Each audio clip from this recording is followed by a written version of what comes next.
Hello, welcome to my channel. Renzo here. Okay, I'm gonna paint a new commission today, and I'm gonna share with you all part of the process.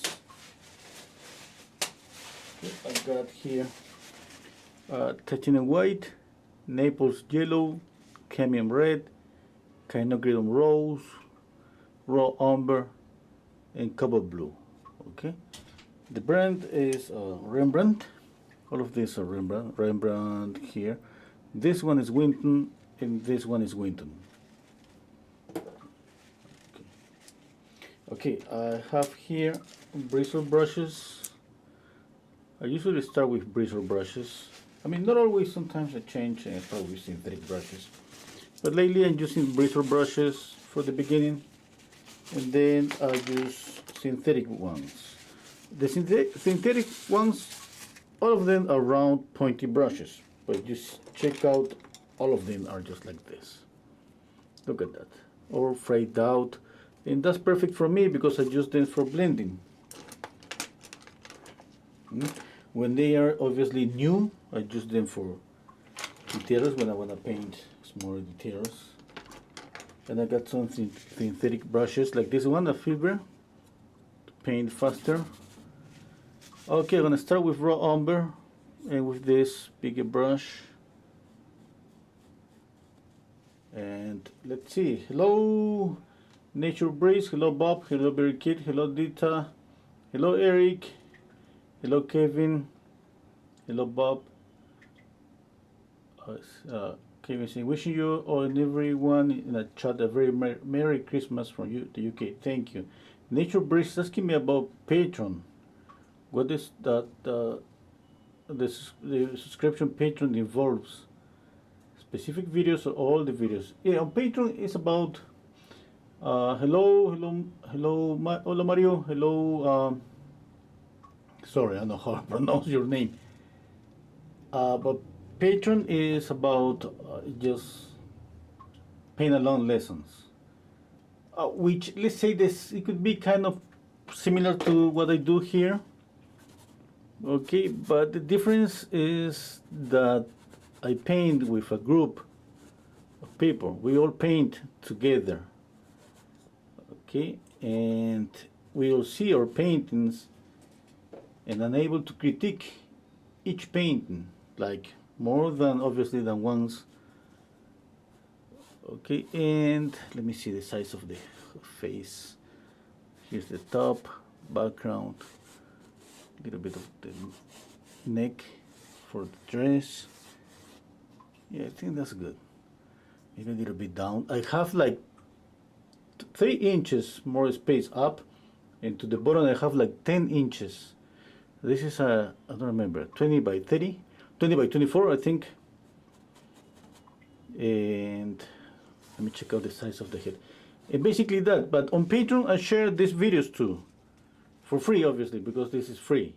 You know, this is just me painting, let's say, my commissions. And I paint on Thursdays, I paint a portrait, like it's more like a tutorial. But I try to do every portrait as a tutorial too. Oh, I thought that was this was raw umber. I made a mistake. Oh my god. Yeah, that was black. Oh, I made a mistake. I was checking and saying, wow, this is the one I wanted. I'm gonna put it here. Obviously, there's a huge difference between this. You see both look similar, but this, the transparency of this one is, you know, is better for the face. No black. Anyway, doesn't matter too much at the end. This is just the drawing stage. Every time I paint any portrait. Oh, I was just speaking about Patreon. Basically, just that we paint Sundays for 5 hours. A group of, usually we paint 4 or 5 people on Sundays. The group is up to 10 people. And the group is, you know, I think there are 10 people, but we paint usually 4 or 5 people. And then we paint Saturdays, and we draw Thursdays nights. And when you get into Patreon, you got access to all of those recorded lessons. Hello, Gary. Hello, Michael. Freaks me out. You use part of the canvas as a palette. Yeah, that's easier for me, but just because it's pretty close, to the painting, it's easier for me. But not easy in the way that that I could paint regularly. You know, it's easy for me to paint here and show the palette.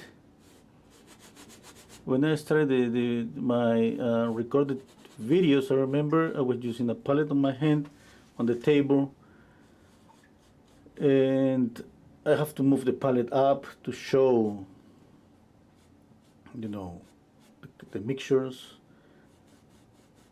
Okay, I'm checking just one second. Usually, what I do always is I use proportions. Okay, I compare, I check out proportions, I use the size method, everything.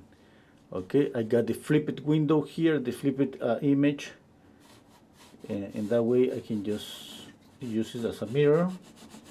Or capture the screen. Sometimes I use Photoshop to check out both. But right now everything is kind of blurry. The one thing, keeping my eyes squinted. It's kind of what I see. I see everything blurry, and it's pretty close. I don't want to see details. We don't need details, at the beginning. But I just want to see everything just soft. Okay, I got two values. The color in the photograph, as you can see, looks for me too violish, too reddish on the shadow. I'm gonna knock down that color a little bit. Okay. Hello, Boris. Pierce. How do you get the proportions right without measuring? You seem to get the width and height of the face right just like that. Yeah, I mean, the thing is, remember, that I got the photograph next to my canvas, the same size. Okay, and the same size is pretty easy when you got something really close. Like imagine that I got here, let's say a face. I got the other one here. If I got a line here in the middle, since it's pretty close, I'm gonna be pretty close to pretty easy for me to align it. Okay, and that's what I have here to my left, just like 4 inches to my left that you don't see. That's the photograph, same size. I could do this, and check out that my proportions are good. Another thing that I do, I always measure from the eyebrows to the nose to the chin.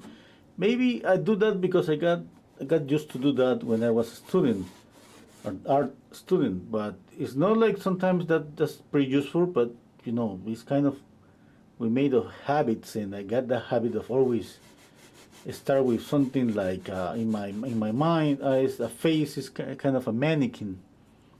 That's why all the time I check out those established proportions. That you check out the Loomis method, the Andrew Loomis method that is out there, is free everywhere. I think you're gonna see the proportion. You're gonna find out that usually from the eyebrows to the nose is the same distance from the eyebrow, from the nose to the chin. We split this portion in 3 parts. And usually the eyes sit on the first line. We split this in 2, and usually we sit the mouth on top of this. I check out that with the photograph to my left. It looks like everything is working.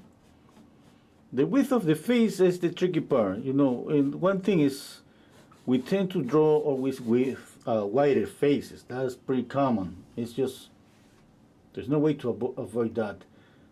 The only thing that I can do is just double check if I can just use a proportional divider, anything that could be useful for me to measure. But I know for sure that, and I have seen so many of my portraits I painted on the Patreon sessions, that they look the face look a little bit wider. I don't know why. I don't know why that happens, but it happens. Oh, I missed the color here. I missed orange.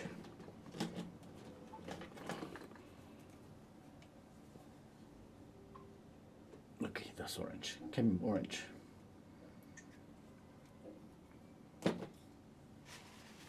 Mixing cadmium orange and I'm gonna say this is a alizarin, okay? Remember, this is Kinocridon rose. I'm just gonna mention alizarin because it's just easier for me to, and because they both are just pretty close to each other. Pretty close. I mean, you won't see a difference. I don't see the difference sometimes. If I got them both on the palette, yeah.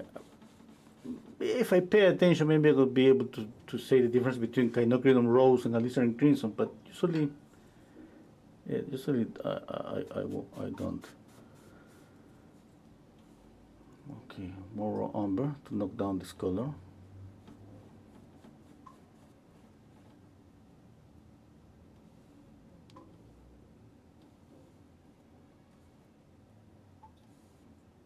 More raw umber.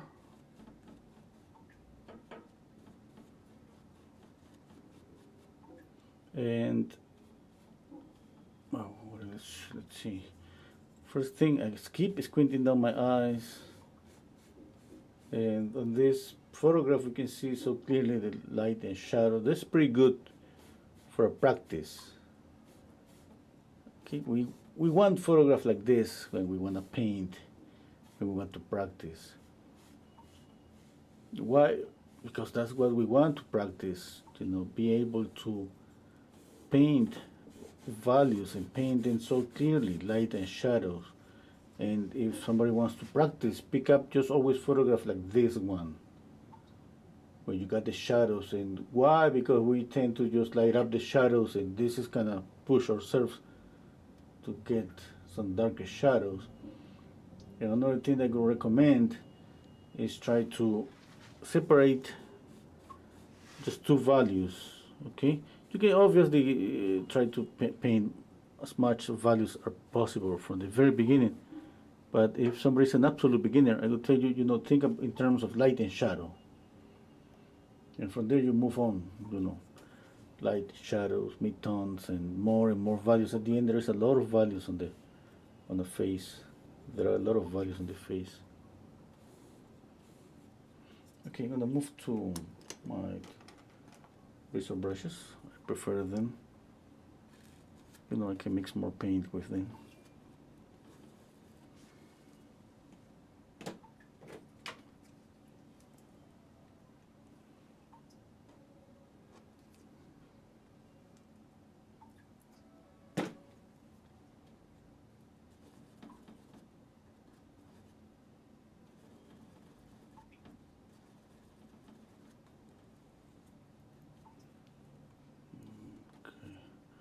Too saturated.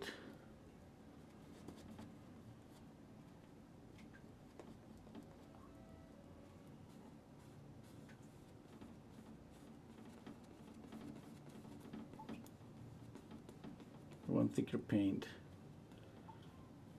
That's the difference with synthetic brushes and bristle brushes. You know, I could add a lot of paint like this with this one too. This synthetic one. It just feels easier. This one, the bristle brush.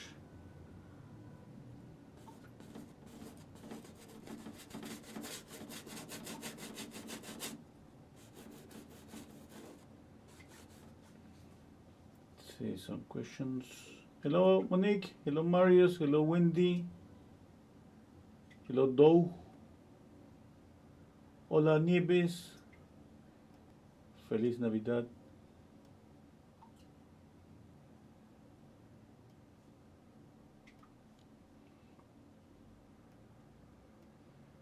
Okay.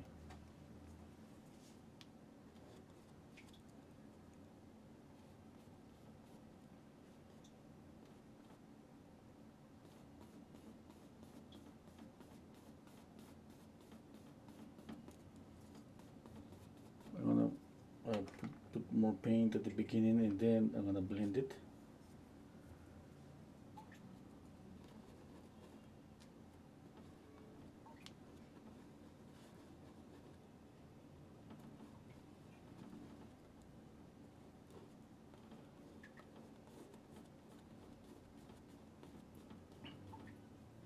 I'm squinting down my eyes and trying just to see the light. And you know what I see is I see this.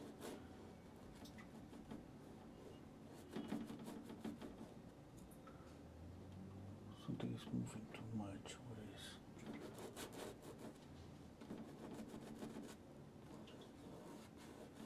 Okay, that's what I see.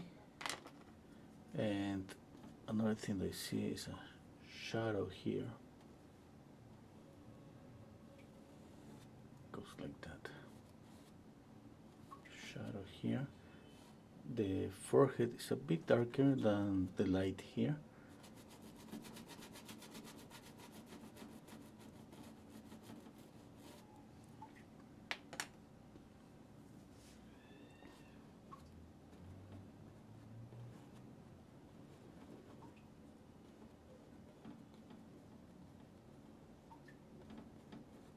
And just adding some pinky color for the reddish colors on the skin.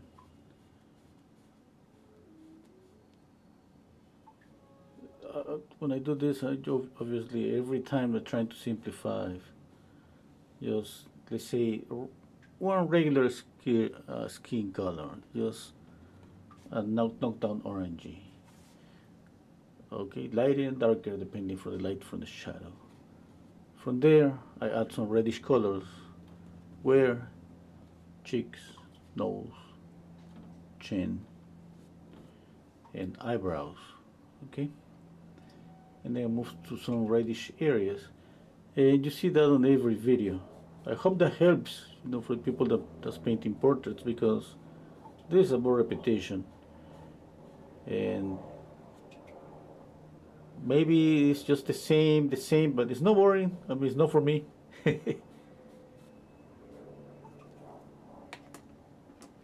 Okay, I'm gonna just another brush, and I need more white.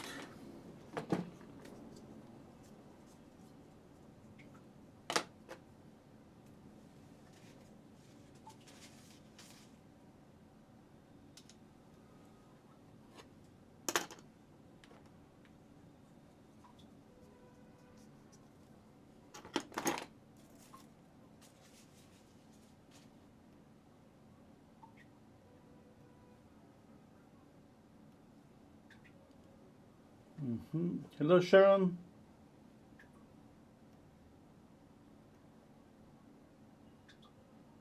Hello, Bernie. Thank you. Okay,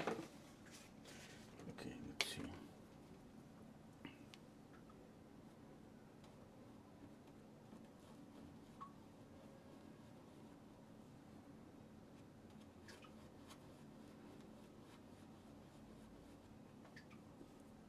Sometimes I prefer, the orange from Winton, because this orange is just it's too powerful. It's too saturated. I add a touch. I gotta be really careful. Just add a little touch. Otherwise, I'm gonna get any mixture pretty orangey.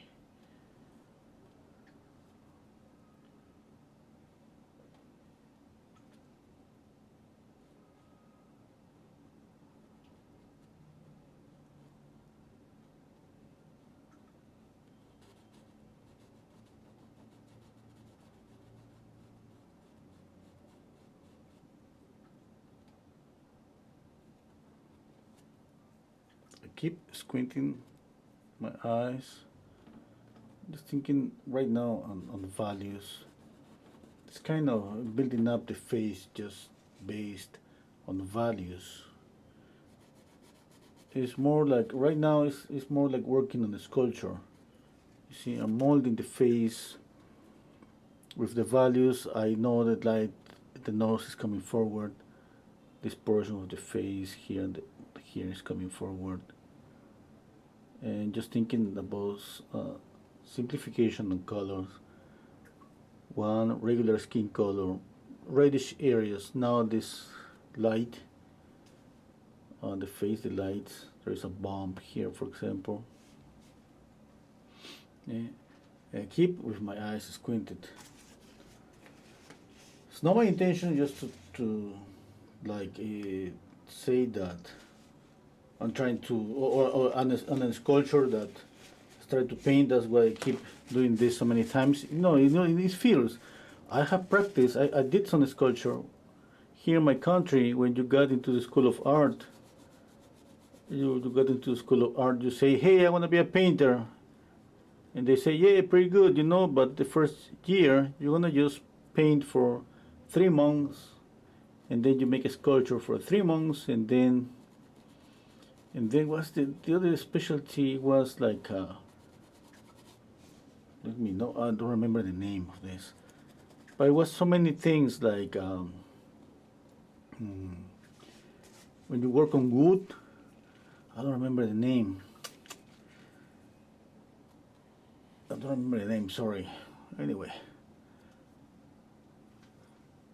the thing is that you need to practice, and some people, when they got into the school of art, they got with the idea that they want to be a painter, and then they discover sculpture.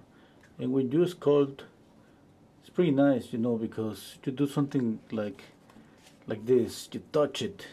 It kind of feels kind of touched when you have a lot of paint, and everything has this kind of, abstract form where you see the face. Sometimes you start something like this, it's a mass, and sometimes we start just blocking this perfectly, like blocks. Have you seen this face that has some blocks? Like, for example, I see a plane here, another plane here, another plane here, and every plane has like a flat value, and then the other one has another value, and that's pretty good. That's pretty amazing. I love all those ways of working.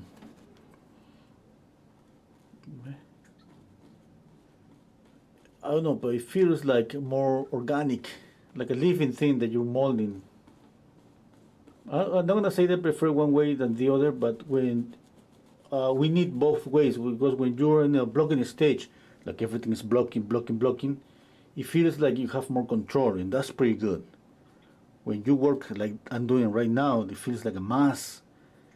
You don't feel like you have full control. It's more like you continue doing things, comparing, applying more paint, and keep comparing, and just trying to see the face just appears in front of your eyes.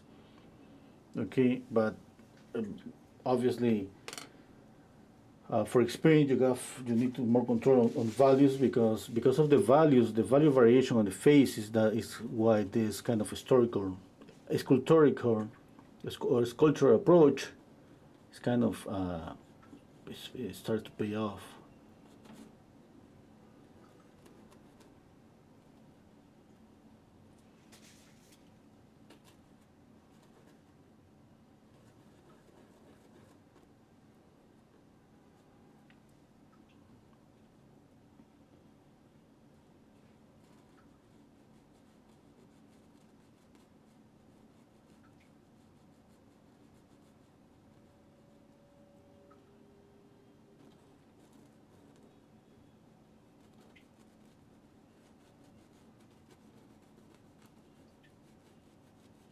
There's a commission for a person that lives in Dubai, the Emirates, Dubai, Abu Dhabi, I think it was. Oh my God, my memory is not so good with names.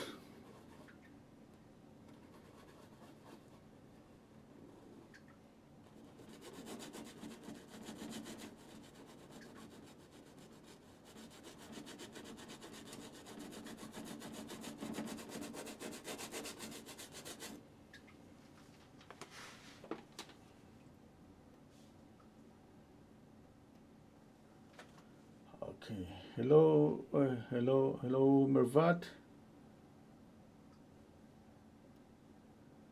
Hello, Greg G. Lightfoot. Thank you.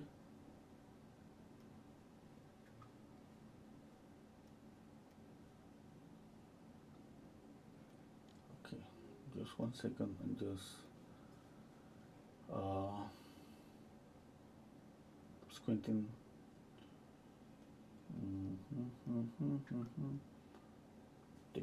Taking a minute to compare. Okay.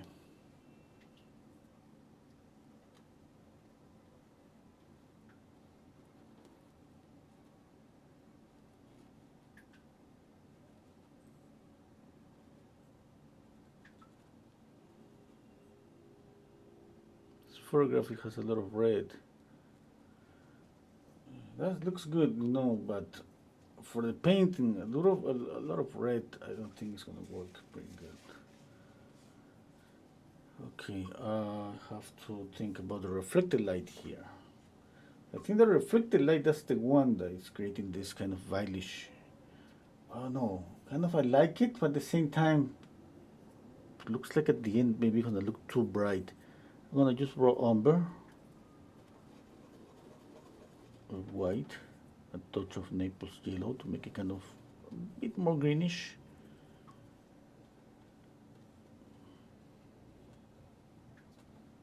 And since this is obviously a commission, I'm gonna add glazes, and if this color is not working now, I'm gonna make it work with glazes. Okay, I need to make it lighter, a little bit more white. I'm gonna move this one up, okay? For some reason, got too much to just to see a value scale here.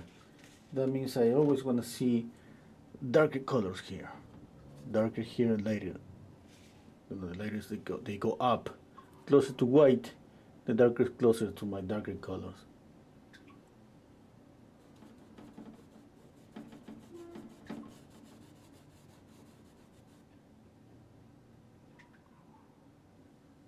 Okay. For the hair, I use raw umber from Winton, which is different from the raw umber from Rembrandt. Okay. This one is just, look at this one, it's easier, and just I'm gonna put it a little bit down here. It's thicker. It's not that transparent with like the Rembrandt. The Rembrandt is pretty good for the face because it's pretty transparent. This one is pretty good when you're gonna paint something dark, but you don't want to use black. It's something that's not gonna be important, like for, let's say you care a lot about the permanency, the pigment permanency of time, all of that. Yeah, on the hair or the background, let's say that's something that we're not gonna be so worried about that changing that much. Okay. But for the face, yeah, I prefer the raw umber from Rembrandt. And another thing I could use this one is for the eyes.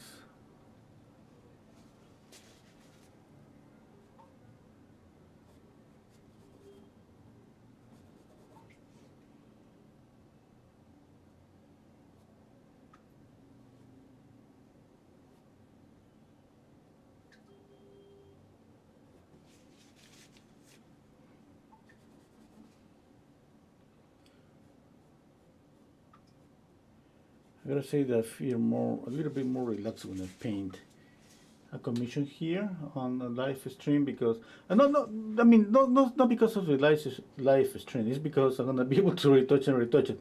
When I paint, just the prima painting on Thursdays, which I wanna try to just finish up in just one session, it's different because I try to do as much as possible to just get away with a nice painting, just 2 or 3 hours. Here I know that I'm gonna retouch this again and again. I know for sure. I'm not saying that I'm gonna try to do my best here. I'm just saying that just knowing or just planning ahead, knowing that you're gonna just feel free to maybe having some mistakes, just because you're gonna be able to fix them. That's kind of forgiving for myself. When I paint on Thursdays, I'm just trying to push myself, like get the painting done and fix the mistakes just right away. Okay, I need more paint for the forehead, for this area.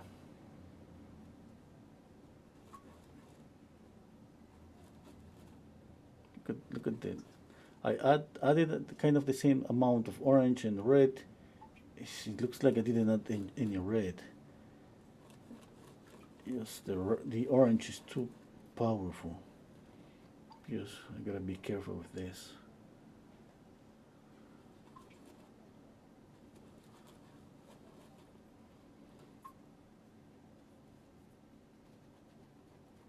I'm mixing here on the face. Sometimes we mix colors on the portrait, sometimes we mix colors on the palette. Obviously we start mixing colors on the palette, but sometimes we mix just the colors on the portrait, on the face.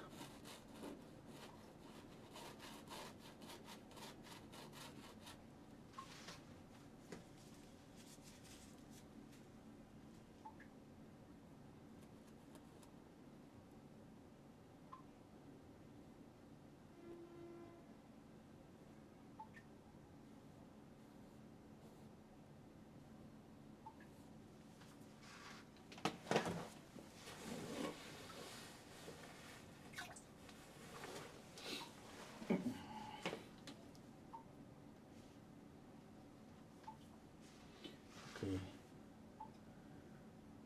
Okay.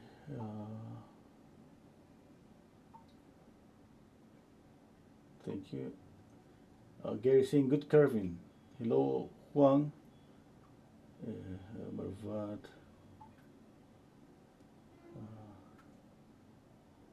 Saying present. Monique is saying, I love your Paris Tea YouTube channel. Okay. That's good. Okay. Hello, Walid Amir from Kuwait. Okay. Don't forget to press the like button. Says here, did I say like also you party? Once I was looking at this live and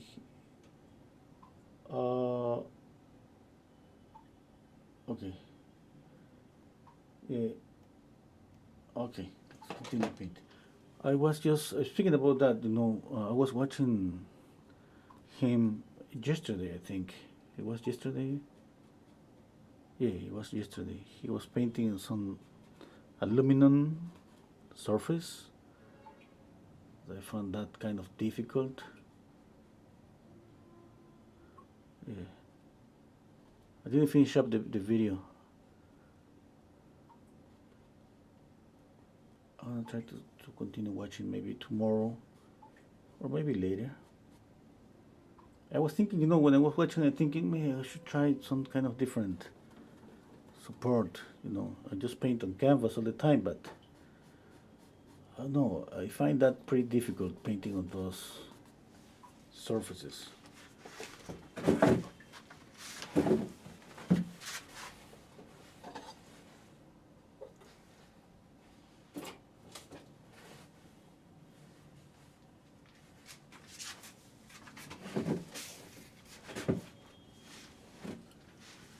Okay, let's continue. Squinting, I see, light here.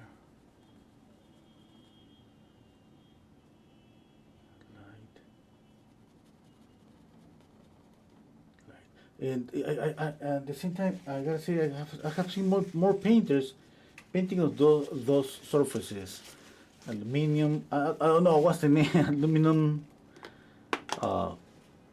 But I don't know why. I don't know what happened. Why so many people just feel very attracted to paint on those surfaces.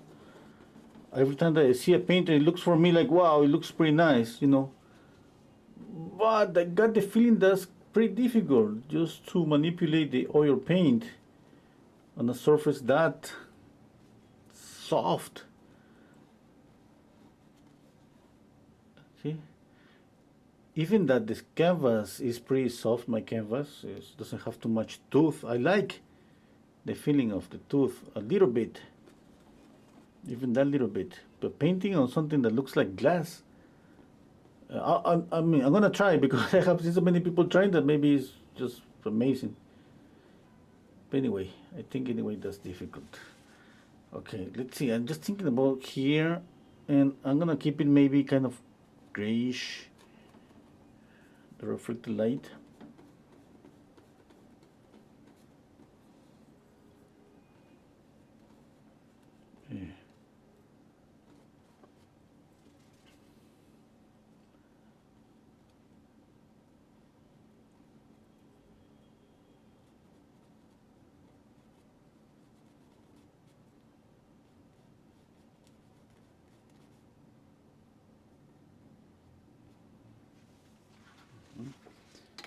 brush.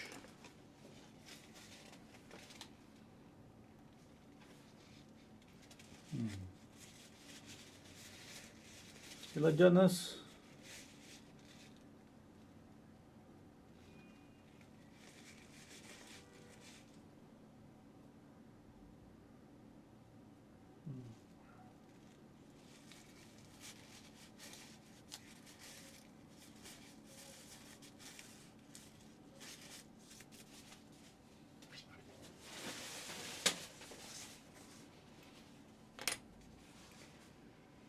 Okay, just 1 second, looking for a brush. Where's my brush?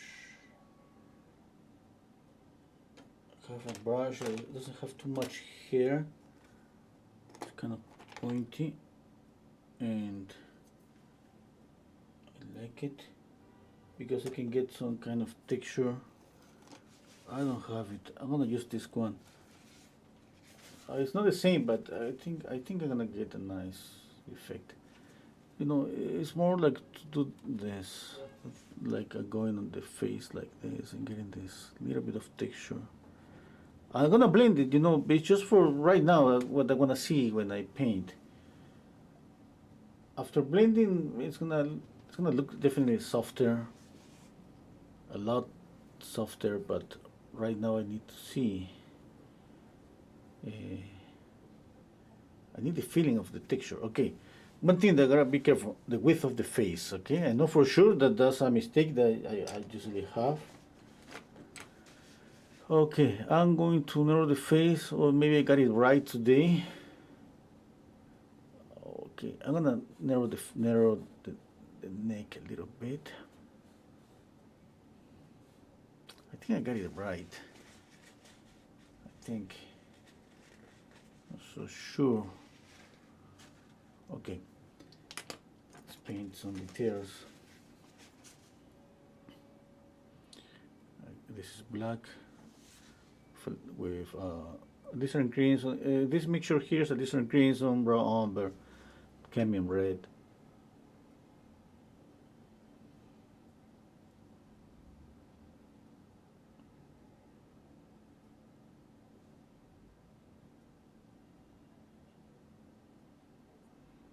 Let's see, squinting. Oh. I see this is darker.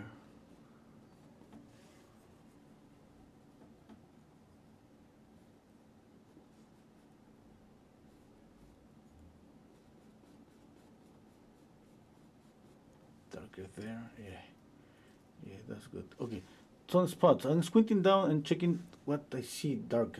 I see dark, obviously here. The lips. I'm gonna use more glycerin with raw umber.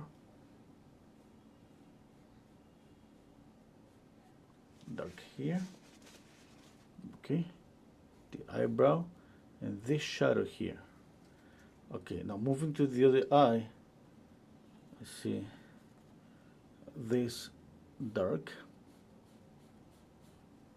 Okay. Yeah. When you paint something that's rounded, you got usually light, mid-toned, shadow, core shadow, and the reflected light. And let's say we're looking for the core shadow here. The core shadow obviously is here, continues here, and it goes here. The core shadow is the darker area on the shadow, where it kind of goes to the top of the mountain and just go down. And that's usually, it shows how the planes of the face change, you know, and we can see a change on the plane of the face here, from this plane to this plane, and the same here. Okay, and then it goes like that, it goes like that too. And on the neck we can see clearly here the core shadow.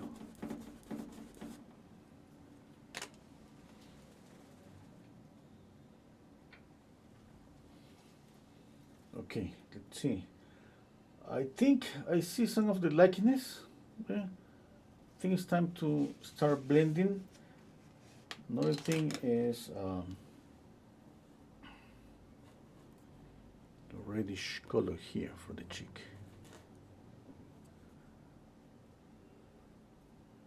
Yeah. Oh, more shadow on the nose. Here you can see this going down.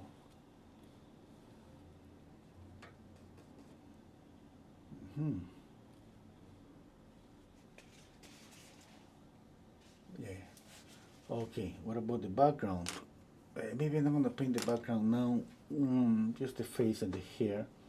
And after I finish up the live stream, I'm gonna clean the palette. I'm gonna paint all, because you know this area is for the background. Oh, hello, Cisarte. Uh, okay. Oh,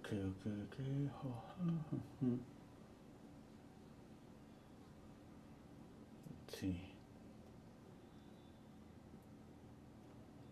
Hello, Romeo. Hola, Israel. Gracias. Hello, Kathy. Fleming.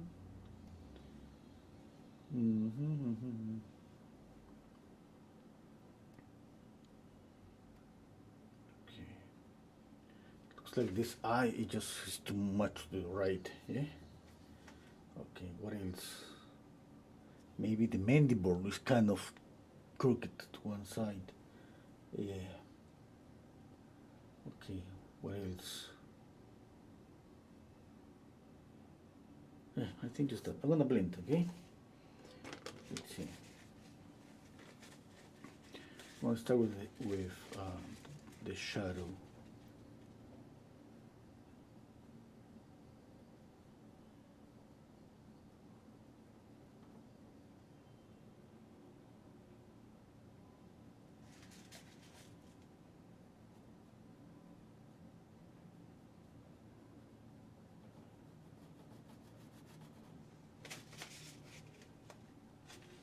Okay, just a bigger brush. This brush and this one is kind of the same. Both looks like mop brushes. Somebody was asking me about these brushes, like the other day on Patreon, like the brand, you know, because I don't find this. I need this and this. Okay, just 1 second, please.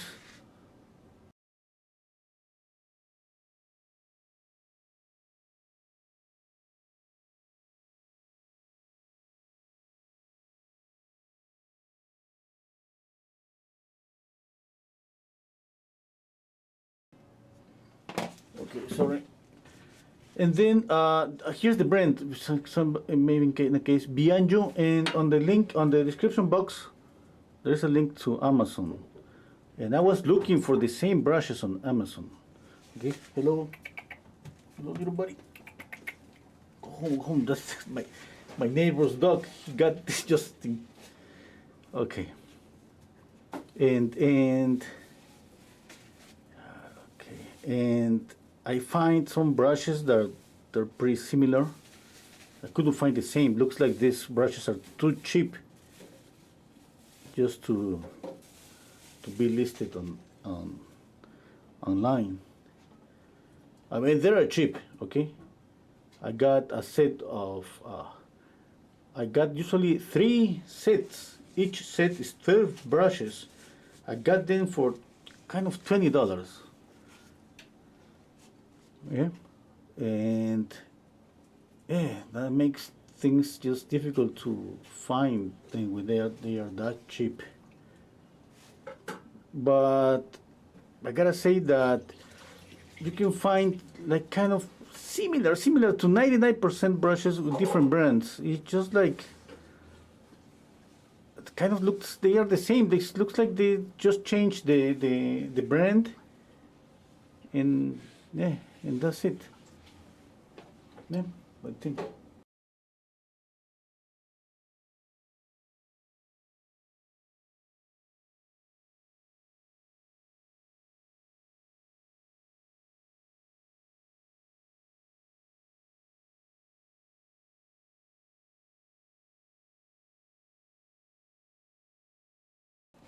Okay, let's see. You see how it changed?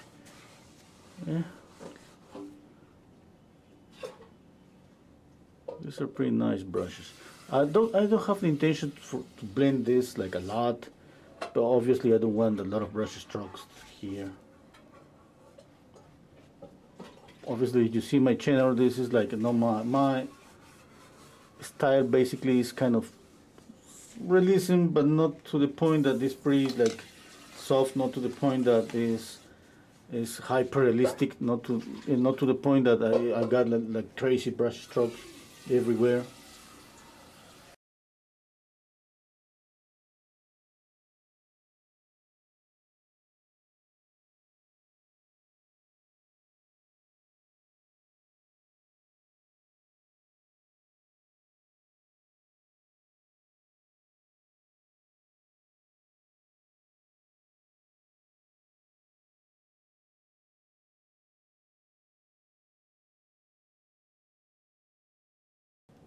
Okay, sorry.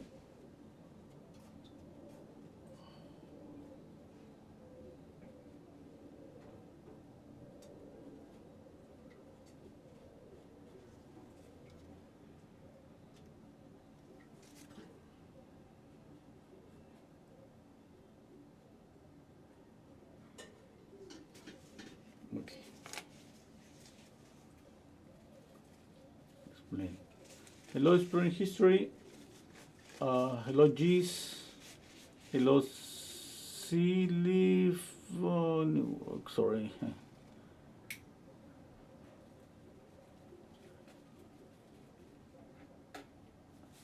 Okay, exploring history is asking me about color theory. Okay, I will try to explain a little bit.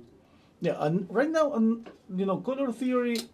Usually, what we need when we work with light and shadows is always think about warm, neutral, and cool colors. Okay. Now, at the beginning, I don't think that much about that. I gotta just say that because it's just like the drawing. The drawing is simple. The mixture of colors is simple.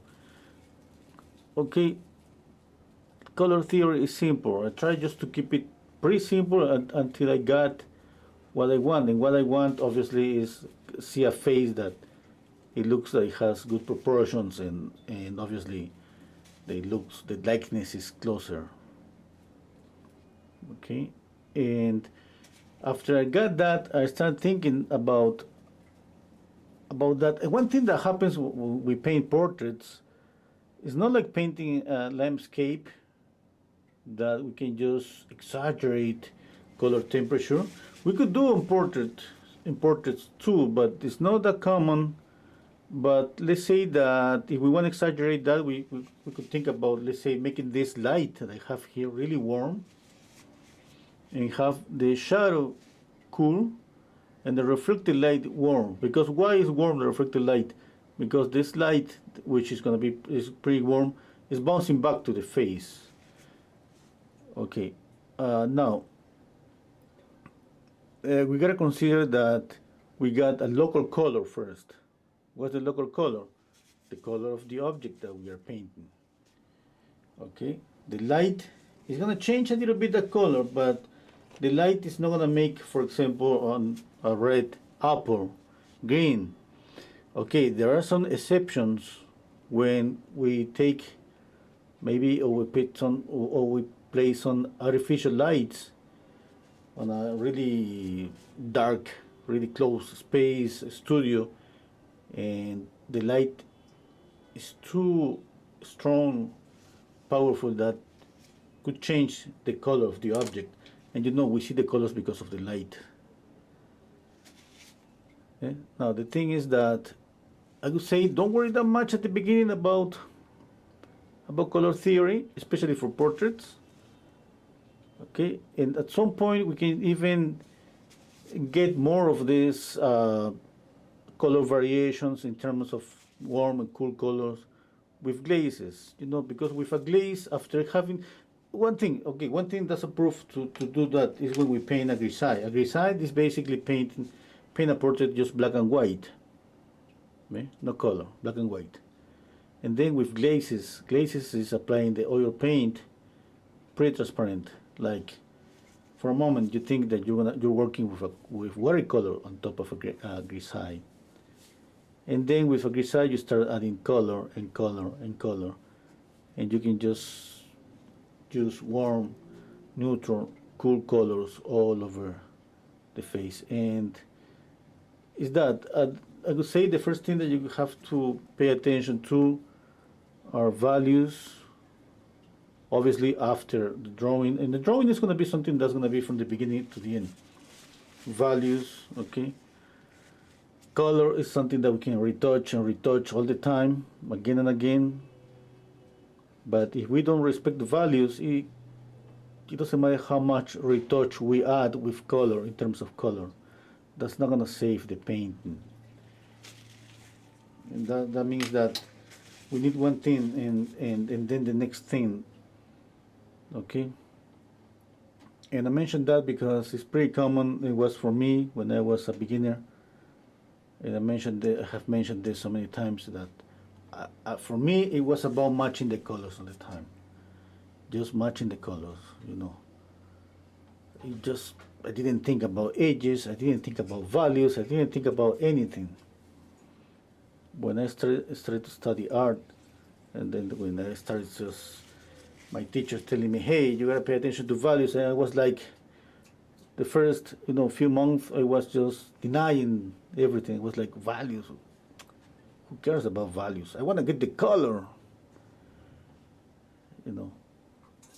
and just that happens when you just slowly you're starting to realize that you're not gonna get the colors if you don't get the values,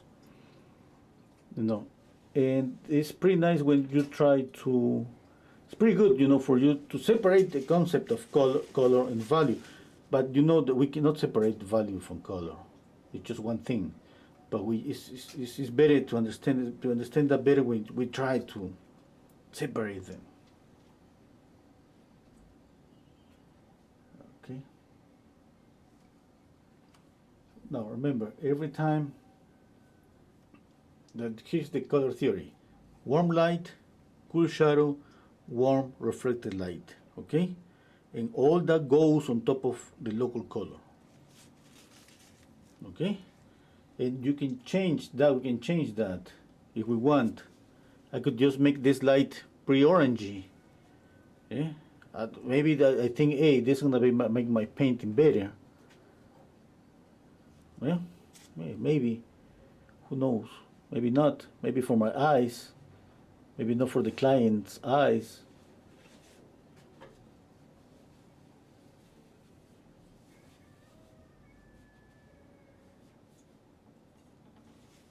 Okay, I'm blending, slowly, and now as I continue painting, obviously I see things that I need to fix, and I compare more and more. For example, one thing that I notice now is the mouth. Yeah.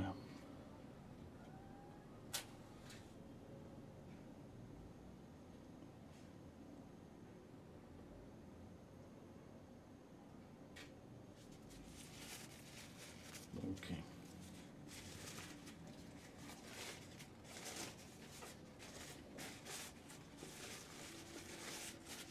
Okay, let's see. I need to work now that on the mouth. I'm gonna just take a minute to soften some edges. Okay, I have this sharp edge. Let's see. Let's keep that. I squint and I see, for example, here there's a transition. Here. Okay, and a value transition, but it's kind of there's a let's say some kind of bridge there, like this. Okay, there's a light in there. Now I'm gonna soften this edge.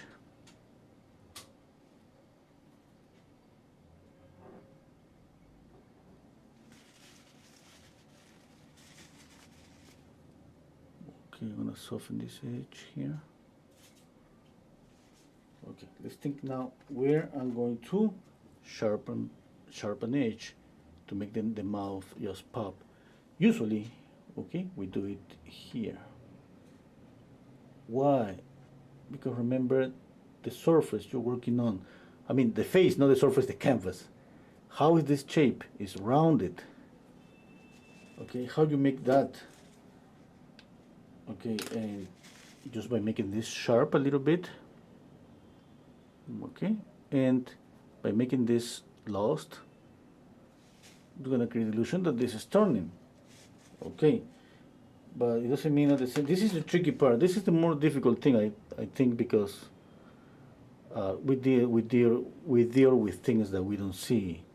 You know, I'm telling you, hey, think about the form, think about the volume.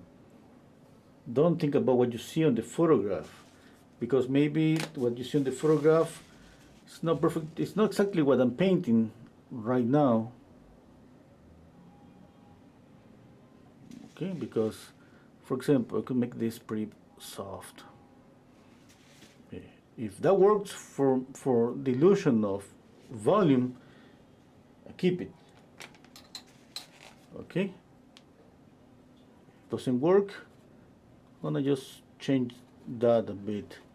Maybe change the edge.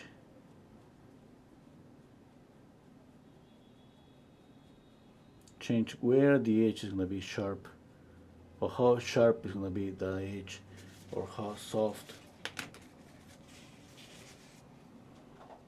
Okay, here for example, another thing, I just gonna create a transition here.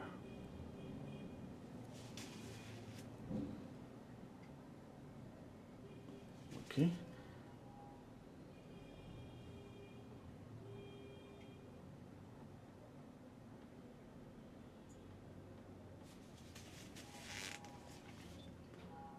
Okay, I'm gonna soften this.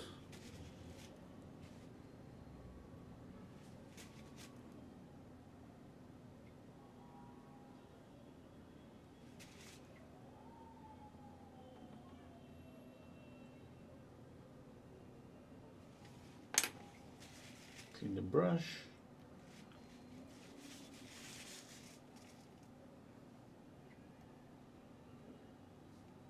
Walid saying your palette is so rich of mixing skin tones. Thank you. Hello, Michael. Exploring histories in bigger size. Yeah, it's a commission. Okay, what are the charges for a commissioned portrait? Oh, the prices are just. I got the price rate at the to have an idea. There is a price on the description box. Okay, like the usual painting that I paint on. Not this one. This one is bigger. Yeah. Okay. What's the 8 by 10? Let's say 9 by 9 inches. That one is $260, and I painted, and I would paint that on YouTube or on Facebook. You know, both. Usually on live on both.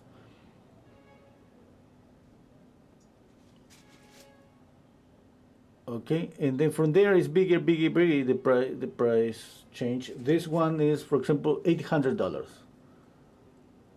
Okay. And I shouldn't be painting maybe this size here. You know, that's a way to promote the commissions. And for me, it's more motivation just to be here painting, speaking with you all.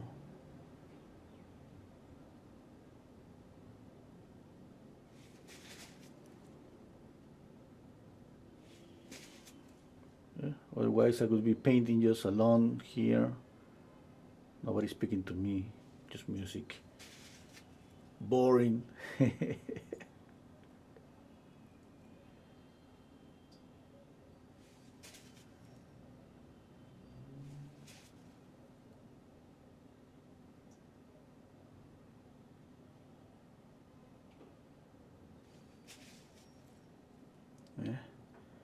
And here's more. I entertain myself and entertain you. I hope so. I paint, and you all learn a little bit. Eh? Let's see.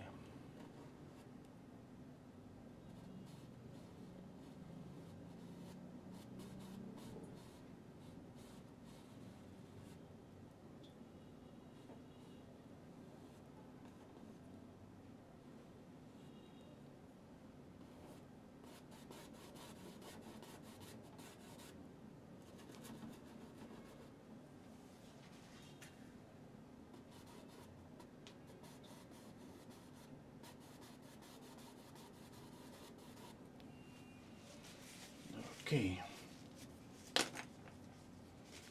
Let's see. I'm going to. Oh, okay. Let's add some light to the lower lip. Okay, where's the brush? Okay, this one. I need more paper towel. Need to drink some water.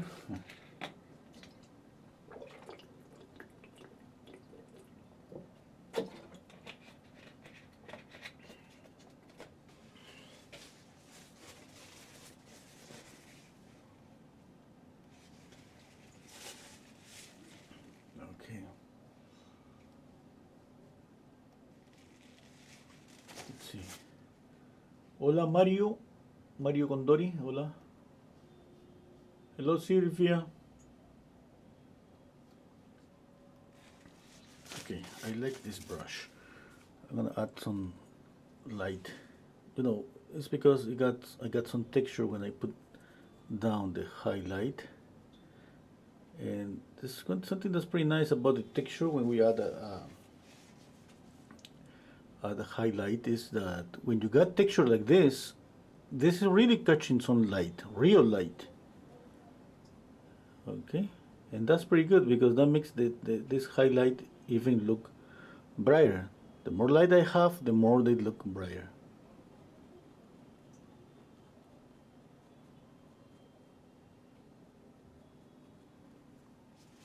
Okay. Oh, not that much, obviously, because we gotta just consider the difference between the highlights, the one on the nose, the one on the mouth. Which one is gonna be brighter?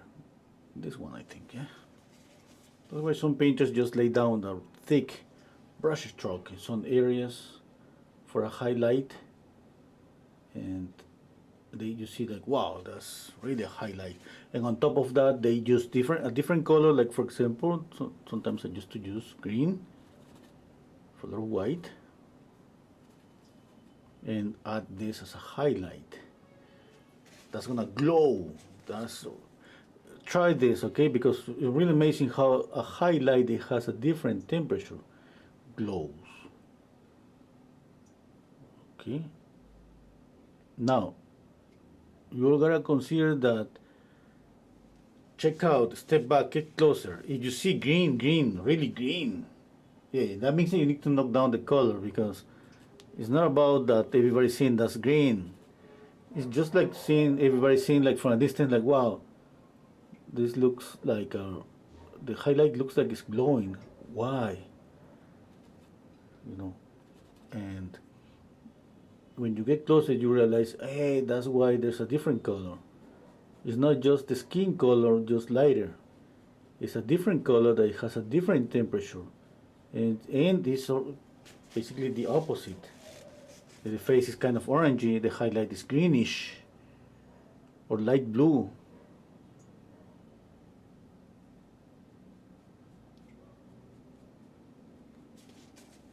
Okay, 1 second.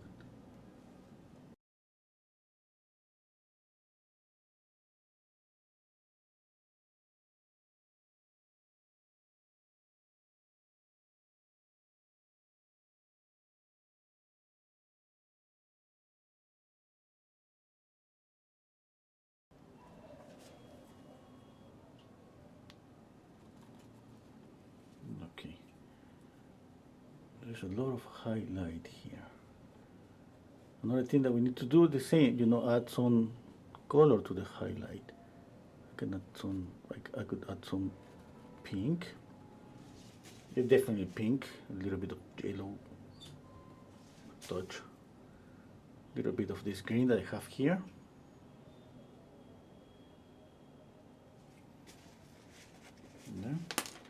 And from a distance, they could look colorful because there are just more than one color here.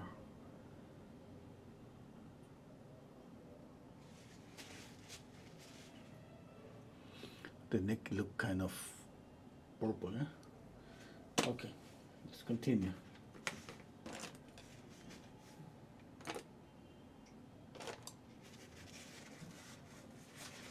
Okay, let's work on the eyes. As I'm working here, I'm thinking about a sharp and a soft edge. and the values in the reflected light here.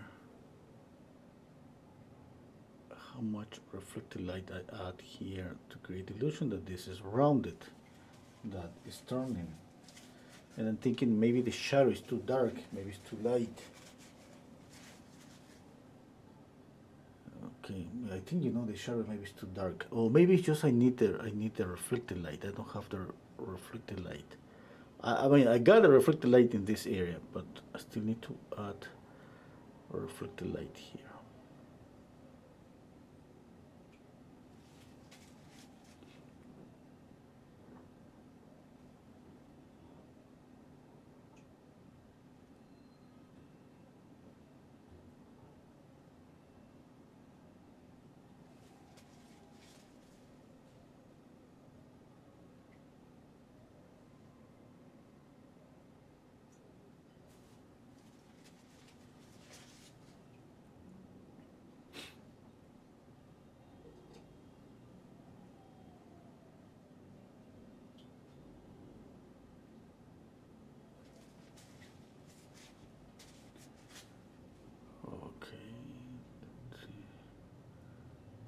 Of green here.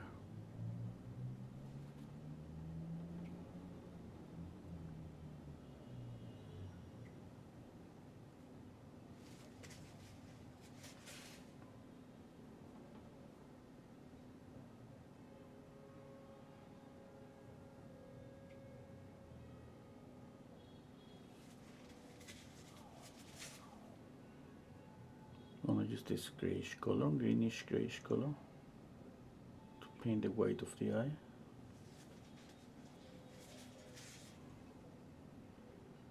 If somebody wants to check out the photograph, there's the link to my Patreon account. On Patreon, I put the photograph, the bigger one. There's a big file. It's free. It's free. You don't need to sign up to my Patreon account. I share the video on my Patreon. Just free. The same way it's here on YouTube and Facebook. If somebody wants to see the bigger photograph.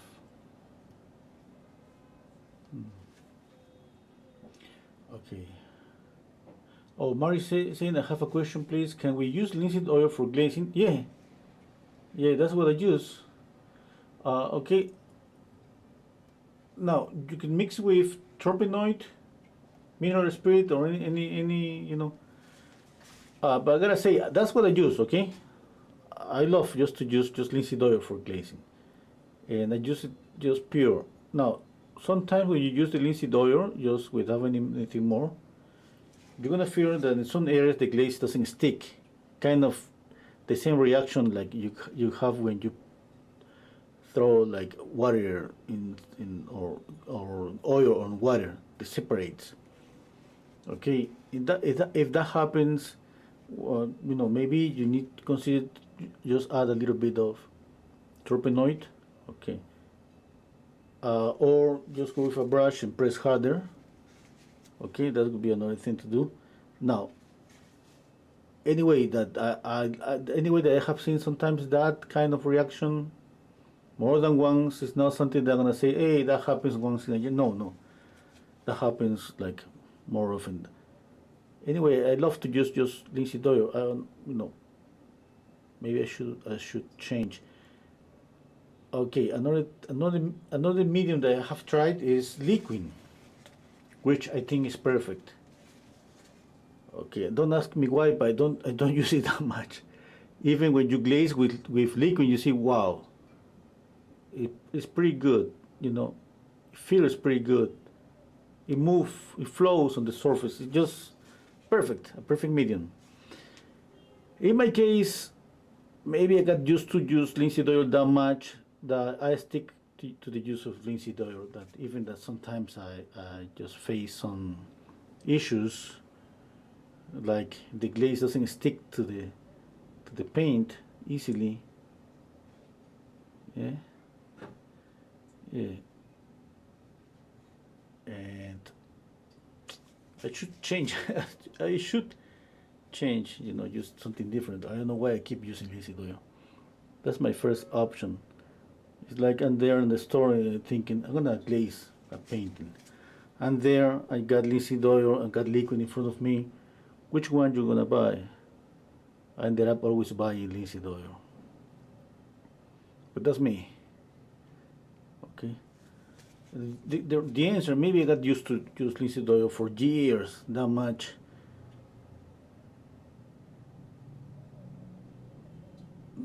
Okay.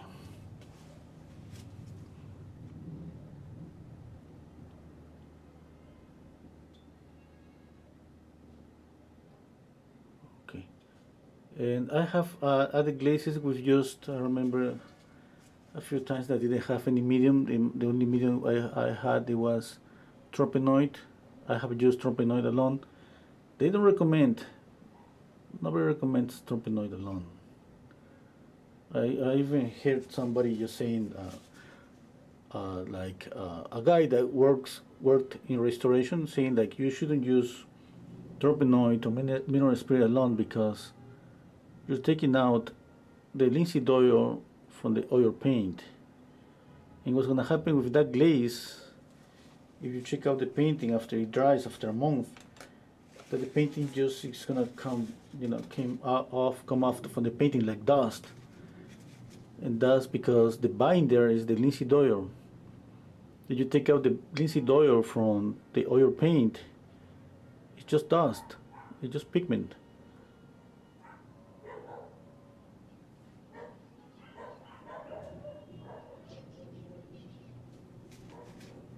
Yeah.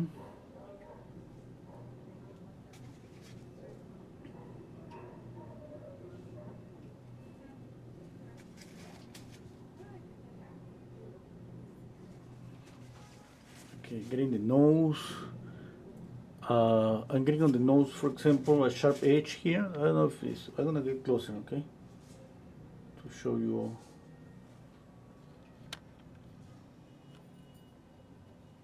Getting a sharp edge here, a soft edge here. I'm not done, obviously, but I just wanted to share what I'm thinking. A sharp edge here, a sharp edge here. The same way, a sharp edge, soft edge here. Okay.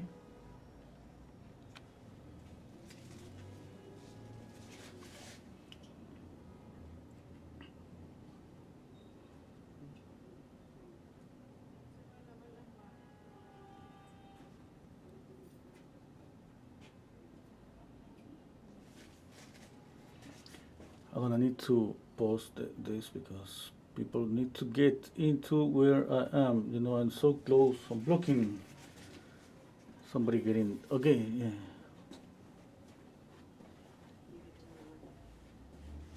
Just 1 second.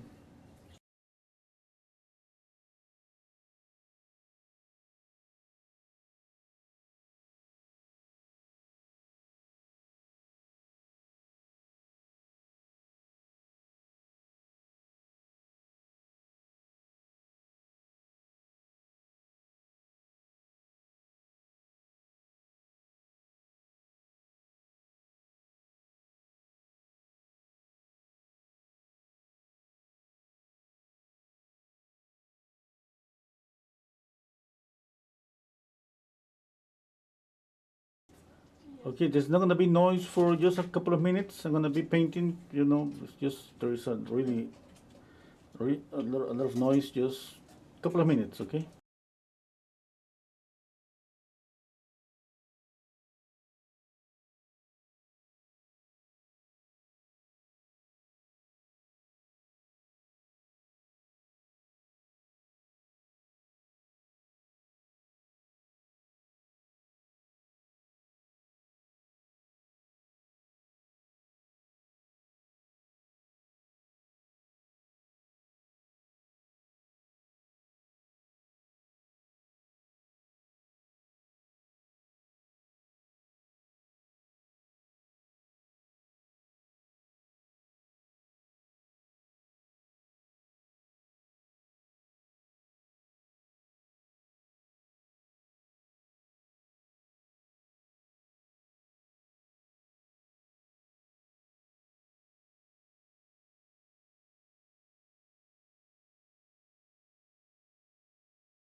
Okay, I'm back.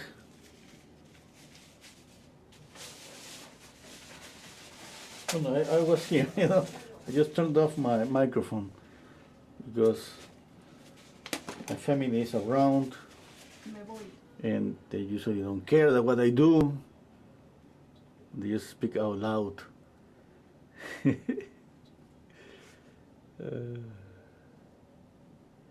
My son was here saying, "Hey Dad, I have seen this game, you know. Buy it, please buy it for Christmas." Man, YouTube. What? You're always on YouTube.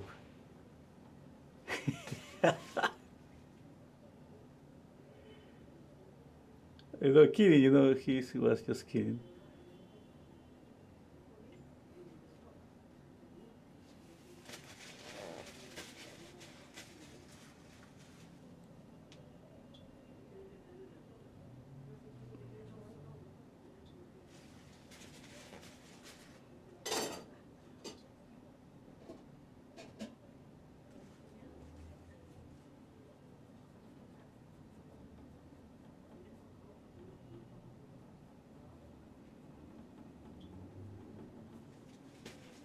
I need to add more color to the neck.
I need to work on the chin.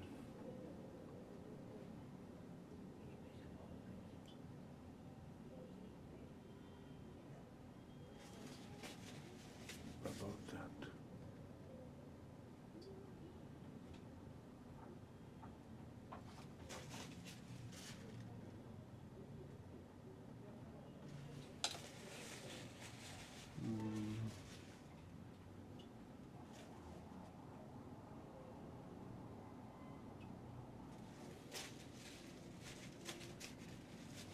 Okay, I need more light on the forehead, yeah? Yeah. Okay,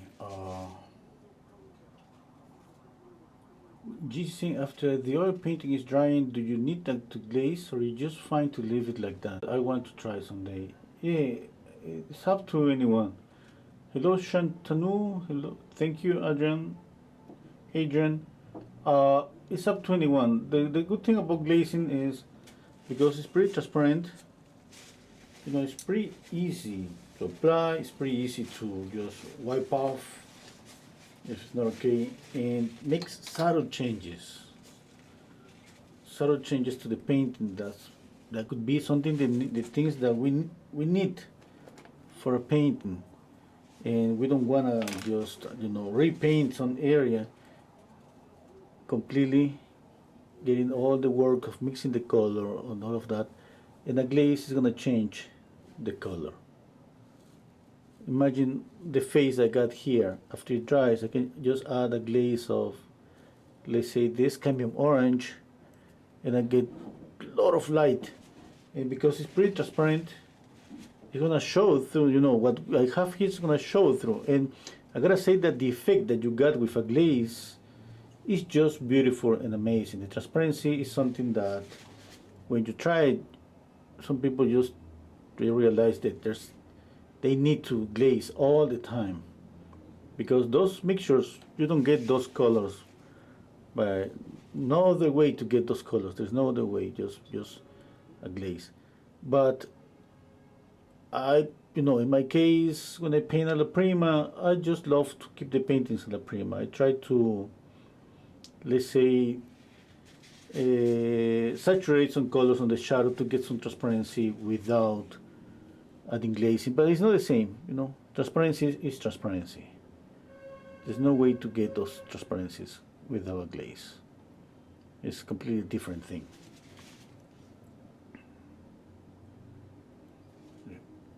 But we all should try glazes because we need to try. I mean, there's nothing that we should left out when it's about techniques on paintings.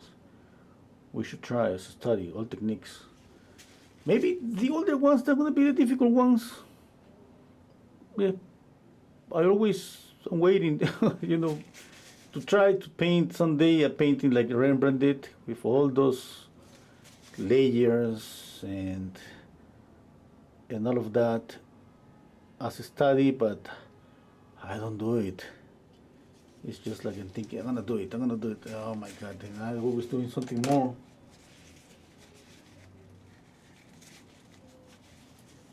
And obviously we live on different times now. This thing about getting things faster is just out of control. And when it's about painting, we need to wait. We need to wait a lot. Slower process. A pretty slow process.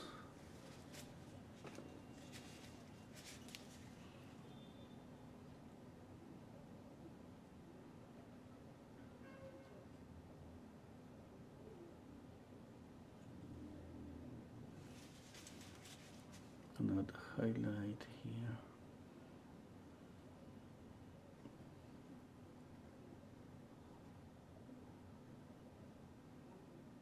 Oops.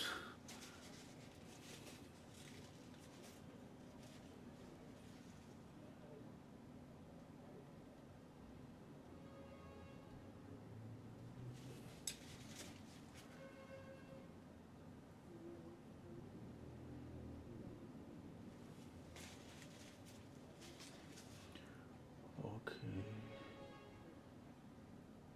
Let's see. Squinting, trying to check out. Comparing.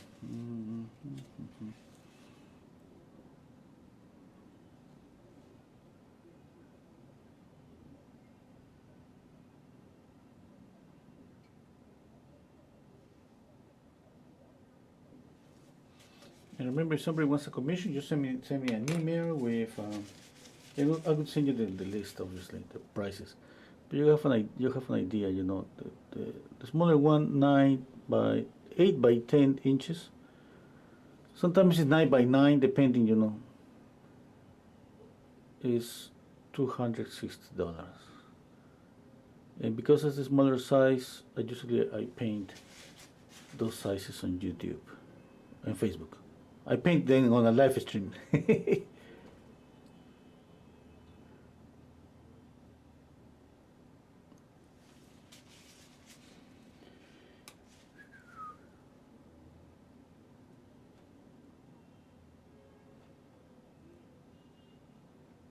painting this a little bit greenish. Okay. Look at this the color that I'm using. I'm using this color because I want this color to pop, to make this area pop.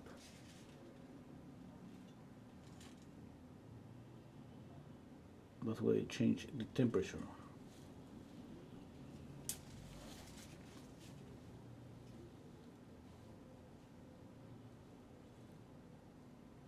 A bit more reddish.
Okay.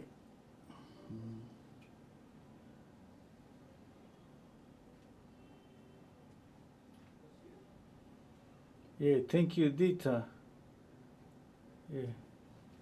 I say thank you to Dita because she's answering some questions here on the comments. Yeah, thank you.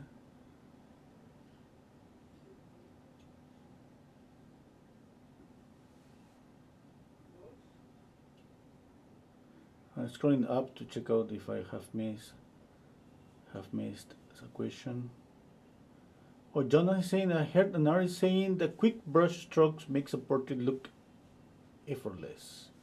Could one tell if it looks effortless?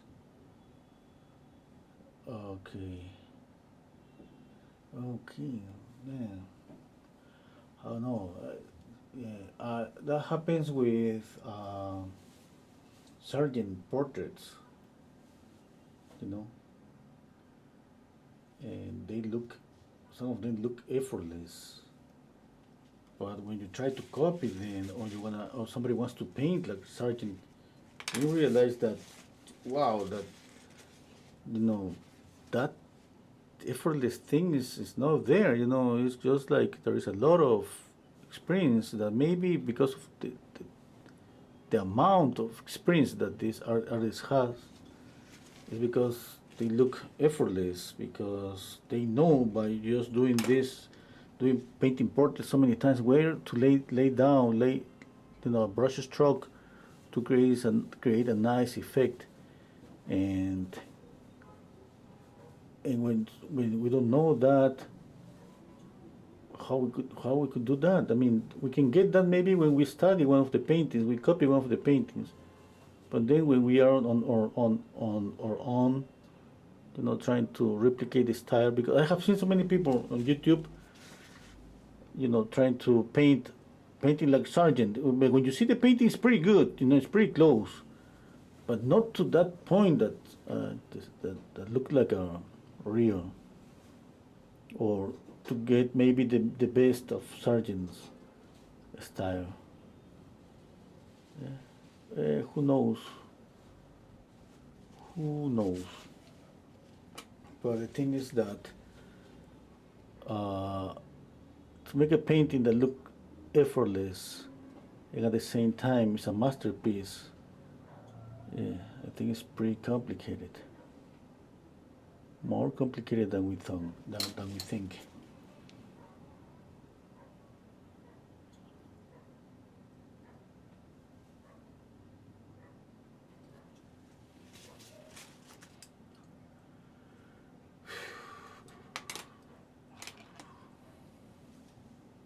Oh, let's see.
pretty tricky to work on the eyes.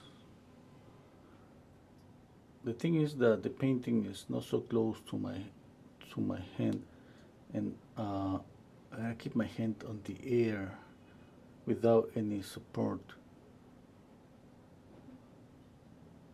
That makes this kind of tricky.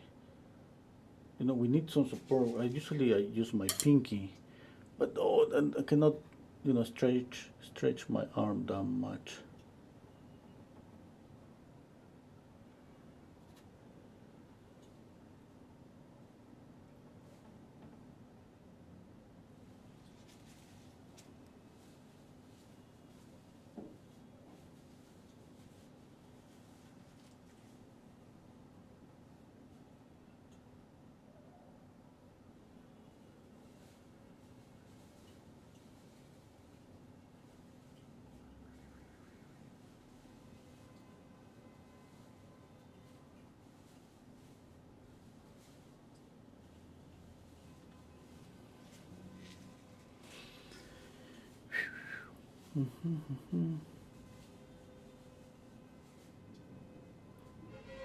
For example, when I paint a portrait, if I'm thinking that I'm not gonna finish up this today, I could paint this portrait just with one color. Like I mean, I added a little bit of red, you know, a little bit of pink to the face. Not even that, just one color. Not thinking about the reddish colors on the face, or maybe a little bit of this greenish highlight that added here to the lights. Why? Because I would be thinking that I'm gonna get more colors with glazes. Okay, that's I mean, speaking again about glazes, because I think that's something that's pretty nice technique, and I think we all should try always add some glazes. Mm.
Oh, another thing about glaze is that you can make the face a little bit lighter or darker, because something that sometimes happens when we paint in one session, that sometimes we don't get the color that we want, in terms that the skin is lighter or darker. Okay? And another thing that maybe the skin is more pinky or, you know, yellowish or anything, and that would be easy to fix with a glaze. Definitely, that's something that I was doing. I painted a portrait the other day. What was that? Oh, my cell phone. And I've been retouching that painting and adding glazes to light up the skin. Okay, and I added a couple of glazes, a little dry, and then I was scumbling. Scumbling, it's like glazing. Yeah. The difference obviously scumbling is basically using a dry brush and go with the same kind of the same process, slowly just adding transparent paint, transparent layers. Another thing that we could do with a glaze is the things that I'm doing right now, because I see, for example, there's a little bit of a mid-tone, lighter mid-tone here in the shadow. Okay, I see, for example, a reflected light here. It looks kind of violet. I'm not playing that color, you know. I see, for example, that this shadow is a little bit darker. I could just make that so easy with a glaze. Make this darker. And since a glaze is on top of the painting that's already dry, if you see that it's not okay, you just wipe off the glaze and repeat the process again.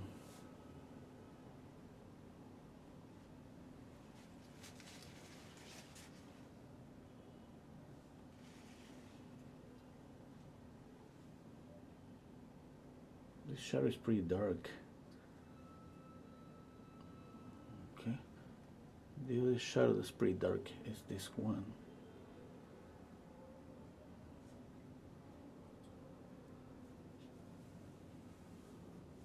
I'm thinking that maybe I shouldn't paint this shadow this dark. Don't know. Here, a little bit of makeup.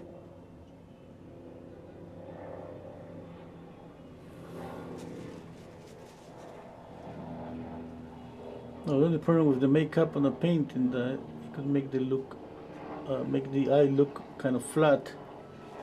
Because usually the makeup it goes around the eye from one point to the other point, you know, point A to point B. And when we paint, we want some softness. And sometimes the only way to get some softness and is just, let's say, knock down some values or knock down some, let's say, simplify in order to get softness. That means that, for example, here, I see that it's pretty dark. You know, I can make it darker here, for example, trying to copy, you know, photograph. And I can make it here, lost. Now, is what I see on the photograph? No, it's not. I don't see that on the photograph. But I'm trying to balance things out, because a painting is not 100% copy of a photograph. On a painting, we need some softness. Okay, and that's the softness that we got from the brush strokes. The softness that we got because we got the opportunity to work on edges.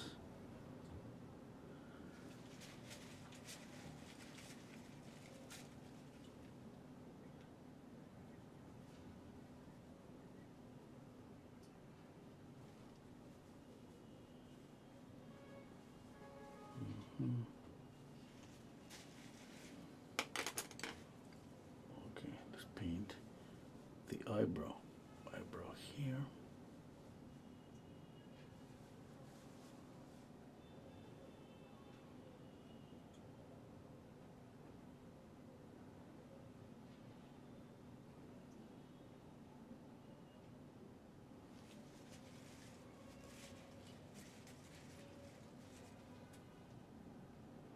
One thing that I would like to paint is just the darker shadow here, makeup.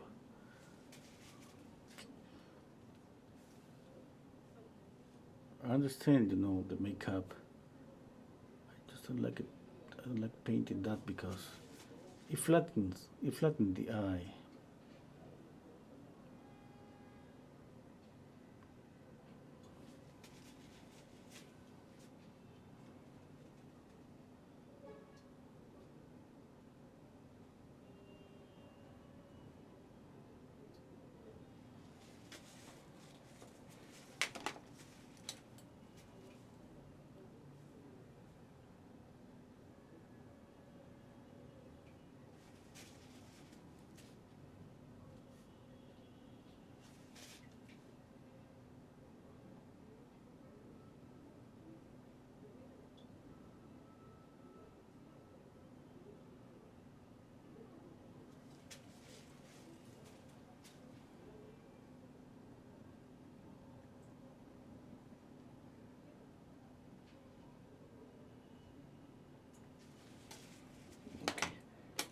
work on the edges. Here a little bit, I see a little bit of hair getting into the face, just a little bit there. Now I'm gonna sharpen an edge of the mandible. Okay.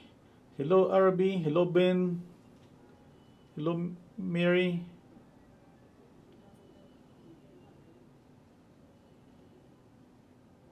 Okay.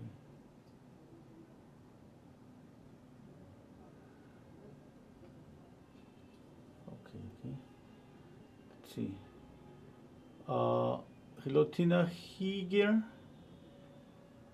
Thank you, Caesar. Okay, hello Tina here. Oh, thank you for the stars, Tina. Thank you so much.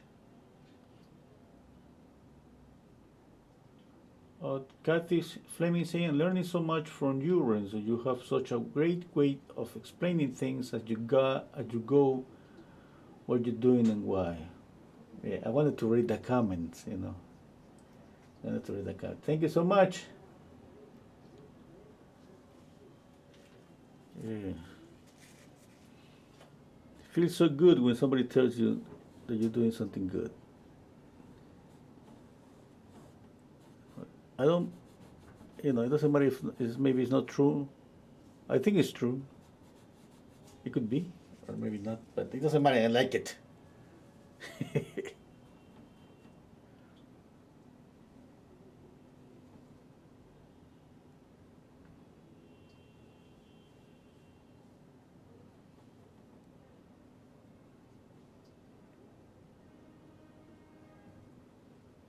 I see, for example, the ear, and what I see is a triangle here.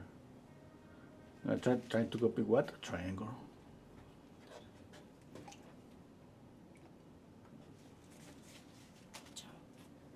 Yo me llevo un poco de óleo para que pintes allá. Y también te he dejado los...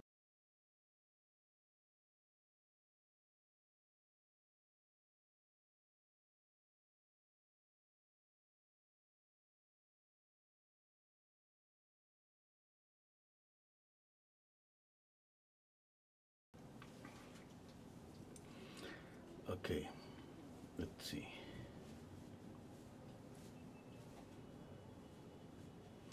One thing for sure, I'm gonna need to light up her face, or maybe after painting the background darker, it's gonna look lighter. Yeah, one thing that I don't wanna do is add all this highlight here. Maybe I should. It's a doubt I have now because it's just too much light. Too much light. It's just too much. I love to see light. I love to see the whole face, not just like this focal point. That, but I'm just thinking that trying to see pro and cons about that.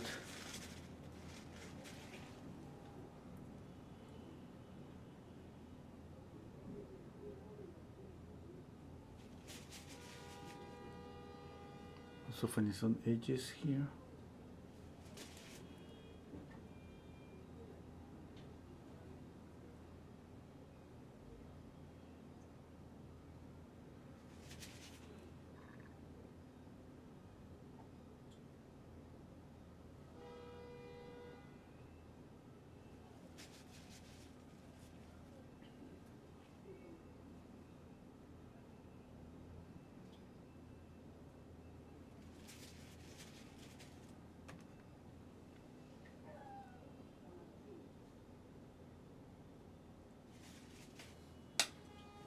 I got one color that I love, and this is this green. Spring Things Chrome Green.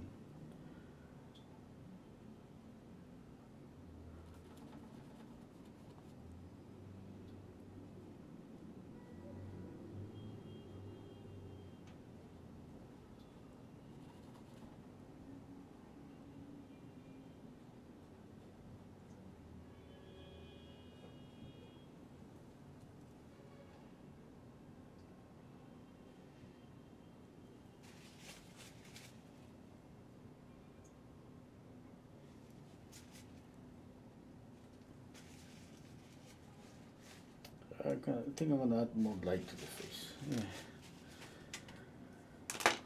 There's no way to not paint the light on the face. Maybe that's gonna fix a little bit the skin color. Or make the skin color lighter. Okay, another thing that they gotta just think that I'm thinking now that I'm gonna do is just add glazes. Yeah, definitely.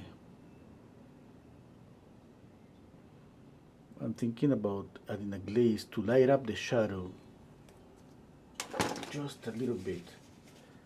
I'm gonna try. The good thing about glazing is you can try just, for example, make it the face more pink here on the shadow, or yellowish, or maybe saturate the shadow a little bit more, or desaturate. Right now I think it's too grayish, this color. Okay. If I want to fix it here, it would be adding more, I don't know, adding more paint. But I could spend like an hour just trying to fix this, and a glaze is gonna fix that really fast. Yeah, I think that's gonna be the best option.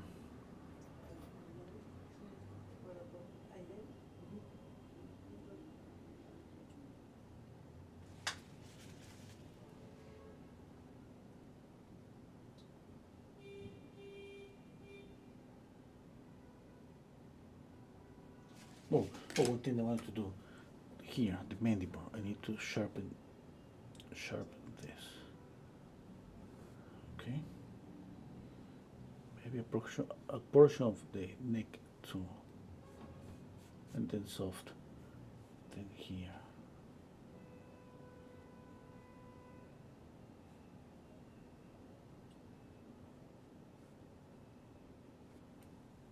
Just there. Yeah, up here, just soft, lost.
Okay. I need to compare. Yeah, I think it's pretty close. Close enough to get to the likeness even more after some retouches, after the painting dries. Okay? Yeah.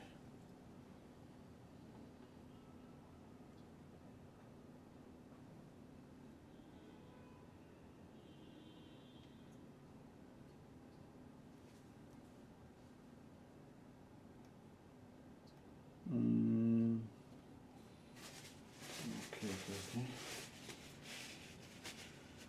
Okay. Oh, hello, Nikki. Thank you. Hello, Francisco. Thank you.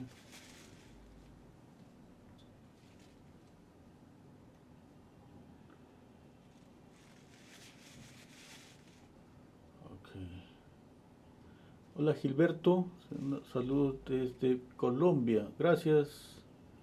Michael saying I learned a great deal from these vids. Thank you. Okay. Okay, somebody wants to support my channel, you got there the Patreon account. You know, you can join, or you can just join as a member of my channel, you know, it was the time for ask you for something.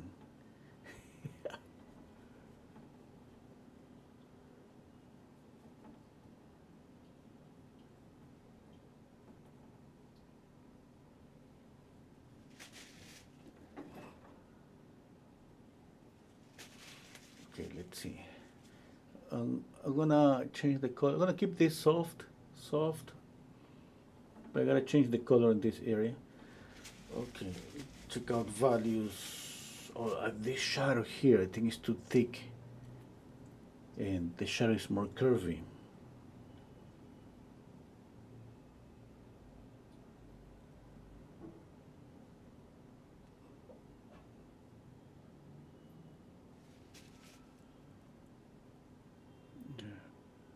About this darker shadow that I see here, I gotta think twice, you know.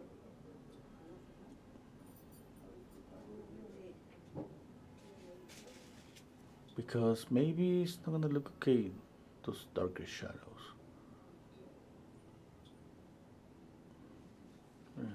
No, I don't think, I'm not gonna like that. Another thing, maybe I should push the shadow at the same time for the right side.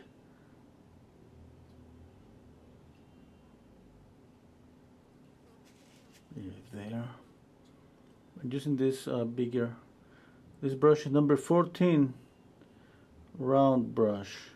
I will show you one when it's new. I don't have any one here. Now I gotta go buy a set.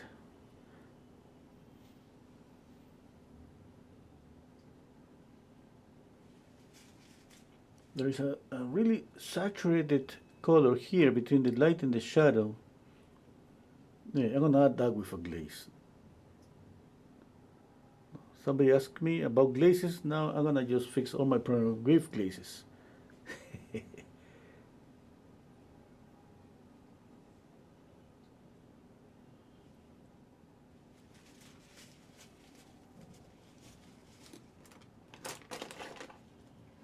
Okay, now about the light on the face. I should make it lighter. I'm gonna need pure white, okay? I need some Naples yellow.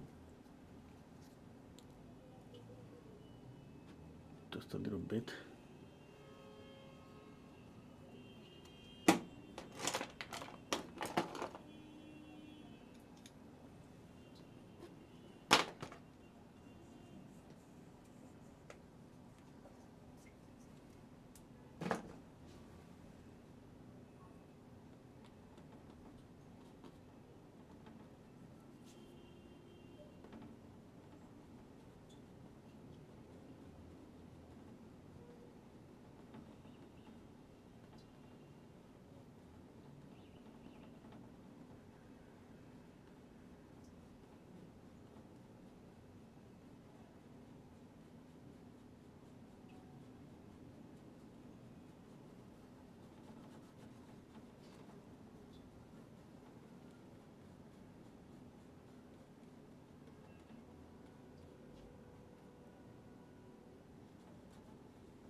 We're gonna see from a distance. Let's see.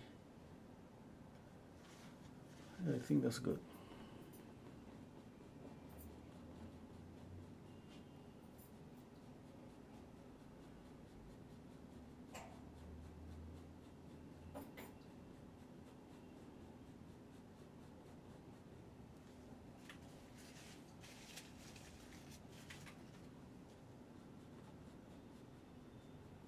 I'm blending a bit with the same brush. I applied the painting with the same brush.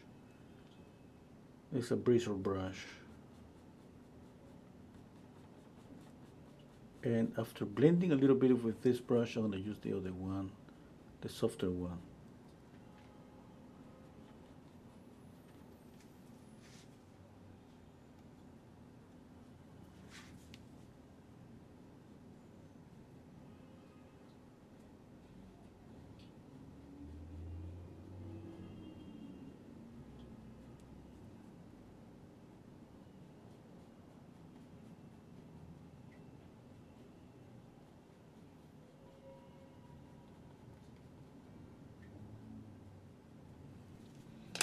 I don't want to smooth out the painting like too much, but anyway, I don't want a lot of texture too. I want something in between.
I'm gonna move the mandible a little bit up here,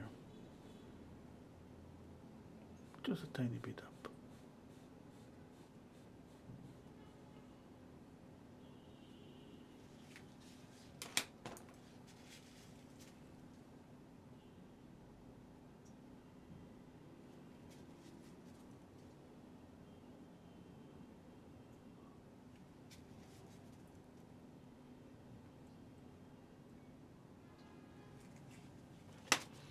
Okay, I still got some texture on the skin. You see the oil paint? Mm-hmm.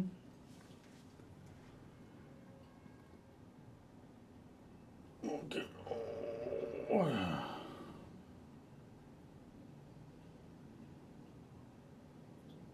Bye, Mary.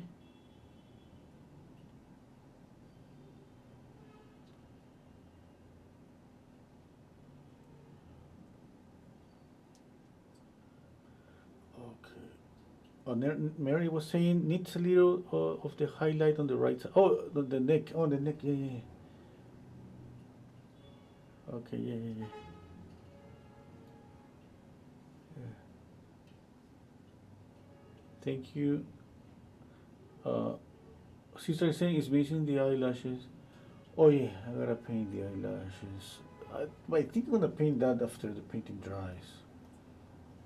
There's no need to. And I gotta see how much detail I'm going to add to the eyes. You know, for example, I love the softness here. Okay, would like to keep it. Okay. I want the same softness here. But there's an area that's a little bit sharp to show, you know, the upper eyelid.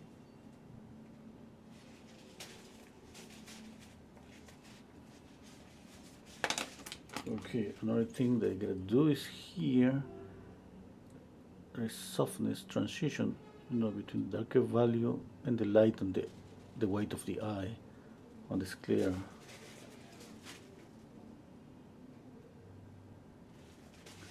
Okay, on the mouth, softness here, softness here. Okay, I'm gonna add a touch of a darker value. But I'm gonna soften that again because when I soften this, I affect the value anyway. That means that I gotta just go back here, make it darker, and then soften the value again. Okay, that's good. The shadow below the mouth.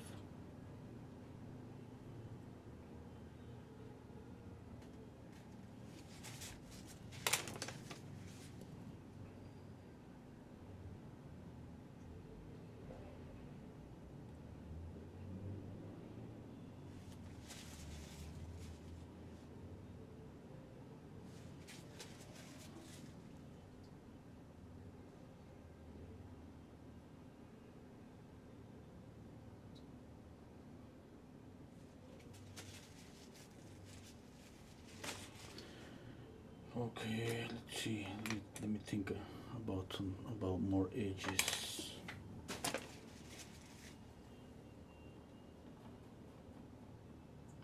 On the nose here.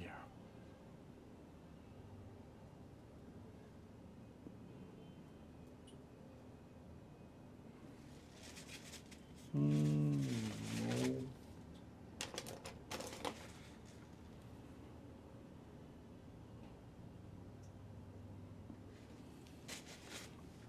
Okay.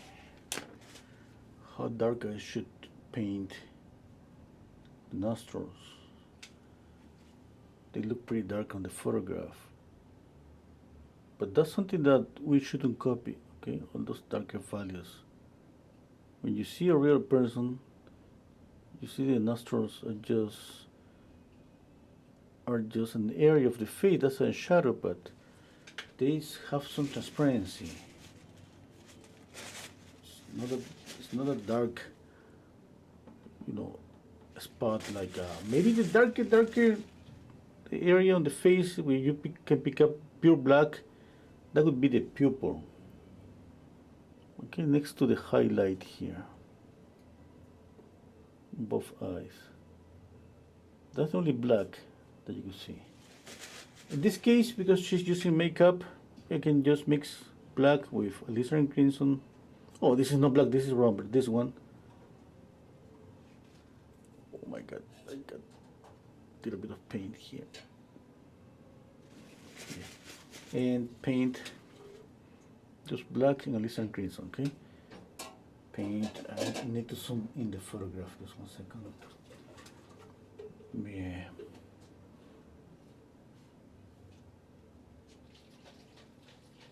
There.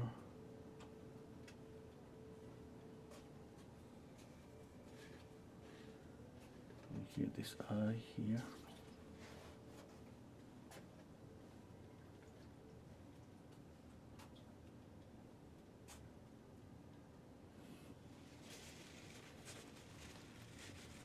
Okay. More alizarin crimson here.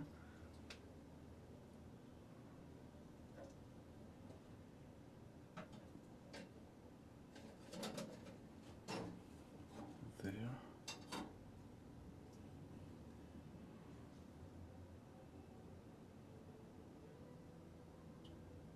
Pretty light. Just on the air. Pretty light.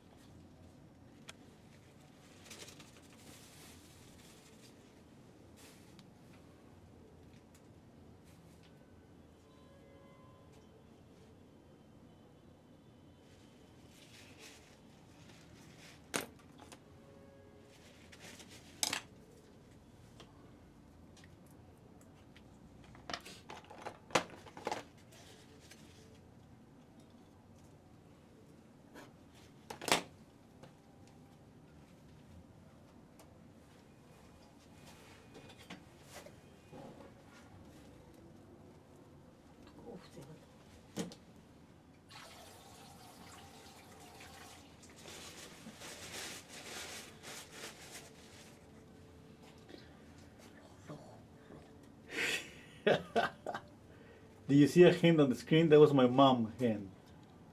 My mom's hand. She was like, "Hey, you need to make some retouches here and there." So sorry. I cannot stop my mom of doing whatever she wants. That was pretty funny. Okay.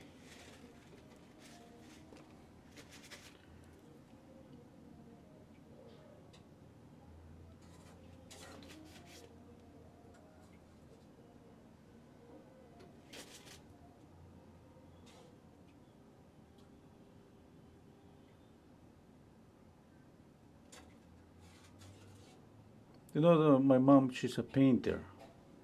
Well, she doesn't paint like for a long time, but she's a painter, and sometimes she's my critiquer. Just not just my wife, my mom, my wife, my son, my daughter. Everybody just have a word. But my mom is the kind of woman that is just like, hey, you need a lot of work to do. That's not enough. Yeah. This and that. It's pretty funny sometimes, pretty annoying on other times. Yeah.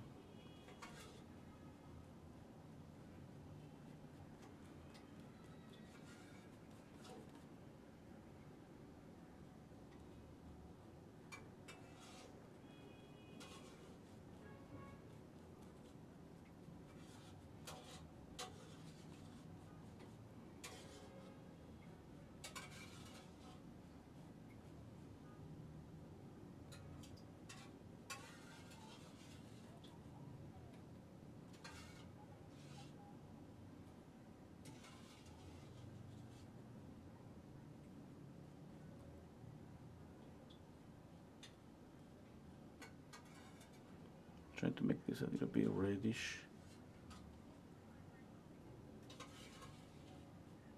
A little bit pinkier.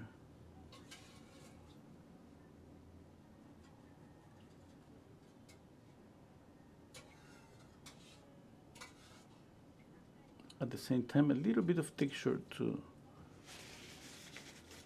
get, the volume on the lips.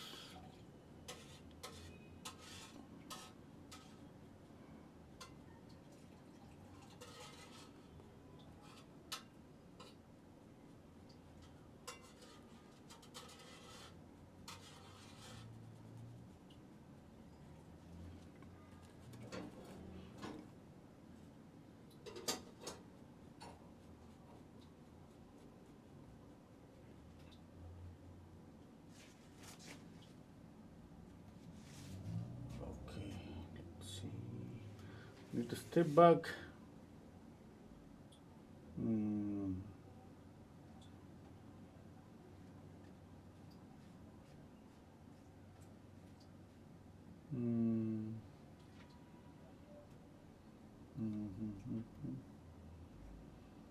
Yeah. Oh, thank you, Doris. Kathy Fleming is saying hi, mom. But you will see her hand or not? Maybe. No, it was pretty clear, She was almost poking, the portrait eye. And she said, "You need more red."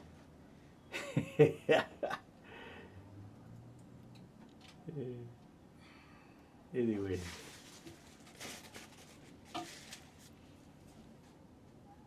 She was a portrait painter.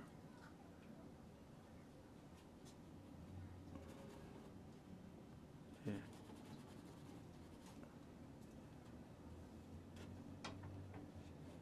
That's why she thinks that her opinion is needed, even when you don't even ask for her opinion. Yes.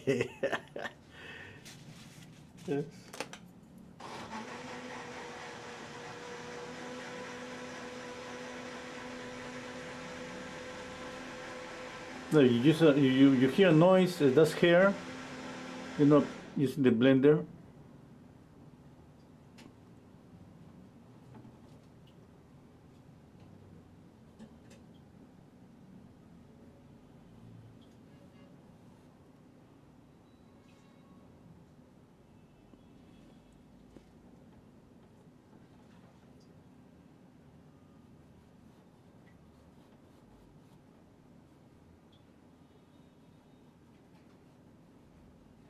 Okay, let's see. What else? What else?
Nikki say, does she know what you say in English? She may dump whatever is in that blender on your head if you give her a hard time. Yeah, yeah, yeah, she could do that. Definitely.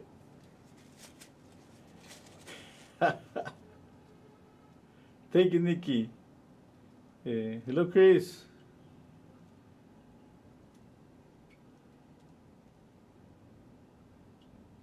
Nikki saying, I miss my mom so much. Sorry, sorry, Nikki.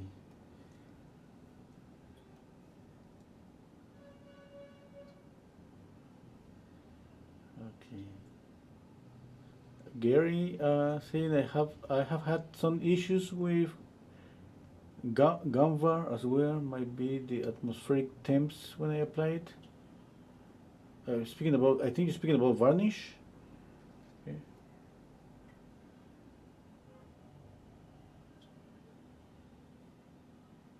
Oh, hey, you're speaking about varnish. Yeah. You read a comment up of Chris Harvey comment. Oh, hello, Mark L. Thank you.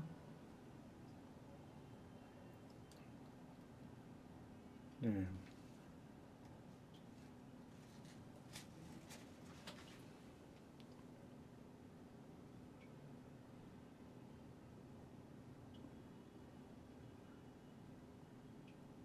I don't varnish the paintings. You know, I just tell the clients what varnish to use and where to buy it. Where to buy it.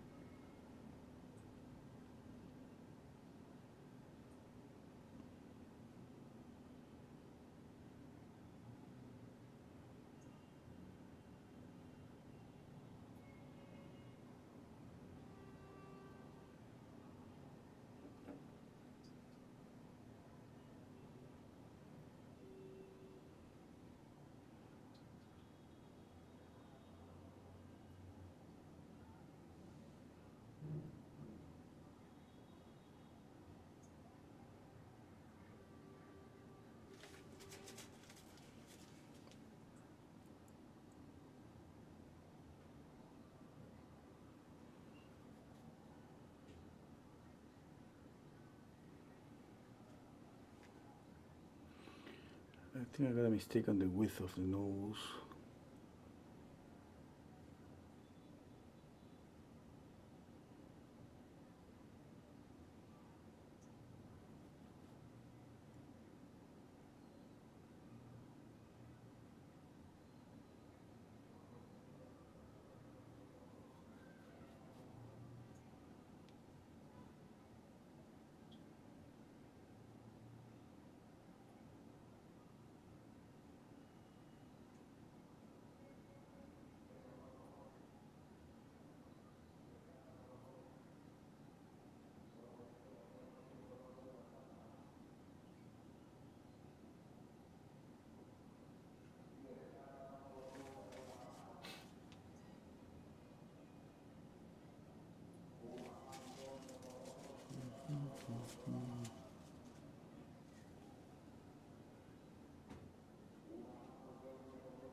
Just thinking for a minute.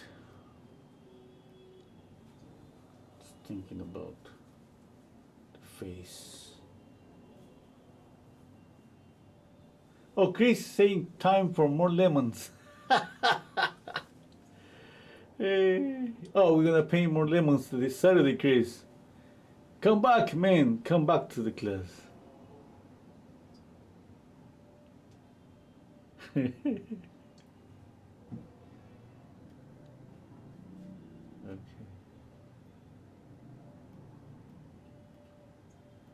You know, lemons they're a great subject to practice.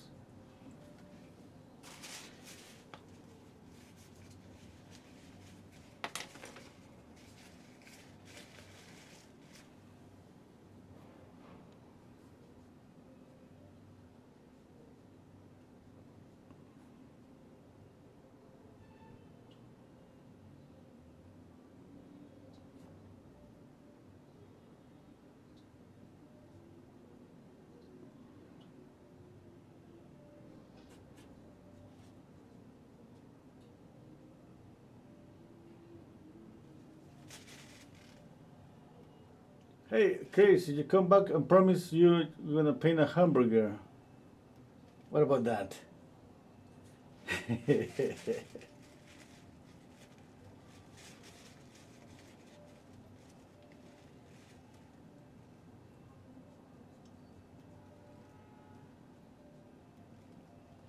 Thank you, Kiko. May cry. May cry. May cry. Hello, Edward.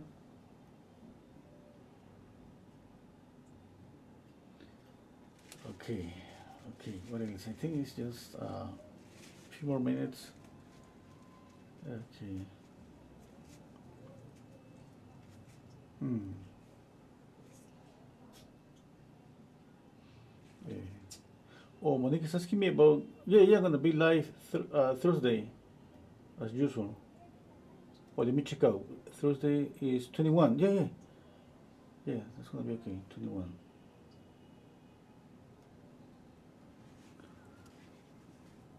Yeah.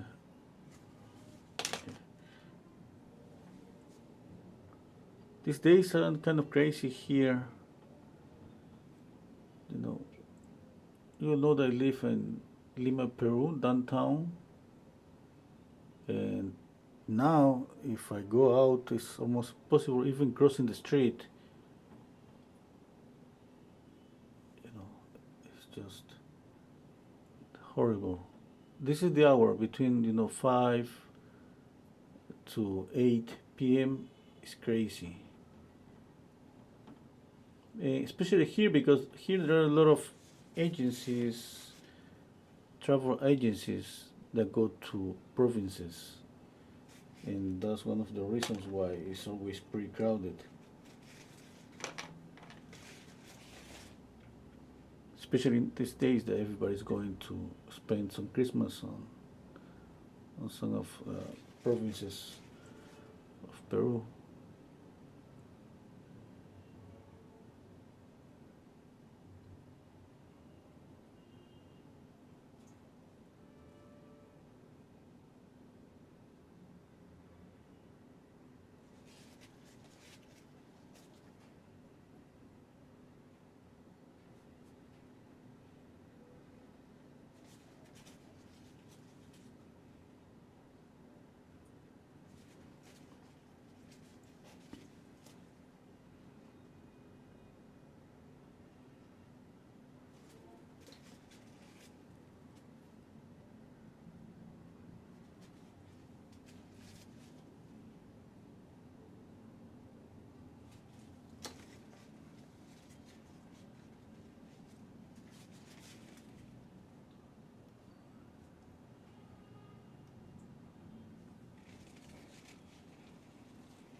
Oh, Gary saying something pretty important. Please hit the like button.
So Monique is saying I see 92 likes so far.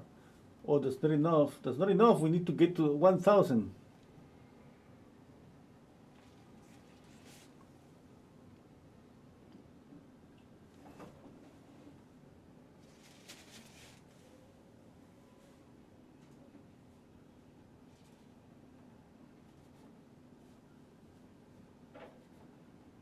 Press the like button twice.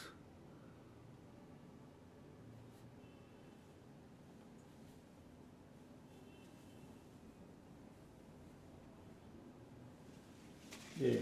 Do it for your family.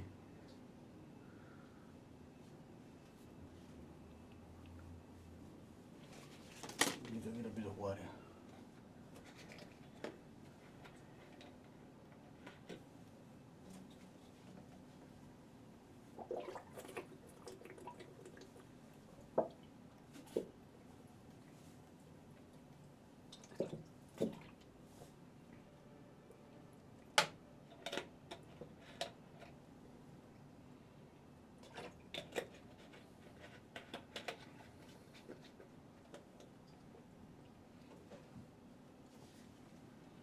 Okay.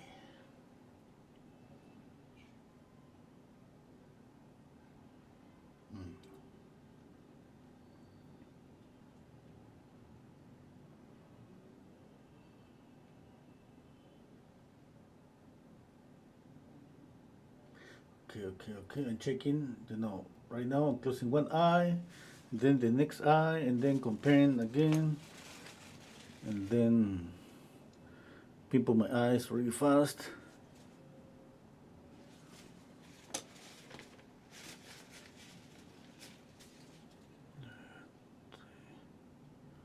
I need more light here.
Yeah.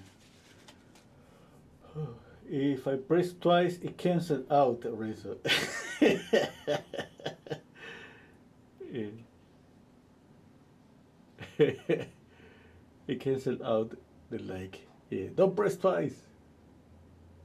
Thank you, Ben. Mervai saying thank you, Renzo, so much. I think the reflected light needs to be cool, a slight purplish or pinkish. Yeah, yeah, you're right. Yeah. I'm gonna do that with a glaze. Yeah. Yeah, because right now that would be, what I would need to do if I want that right now. It means for me just like painting again, basically all the shadow. Wow.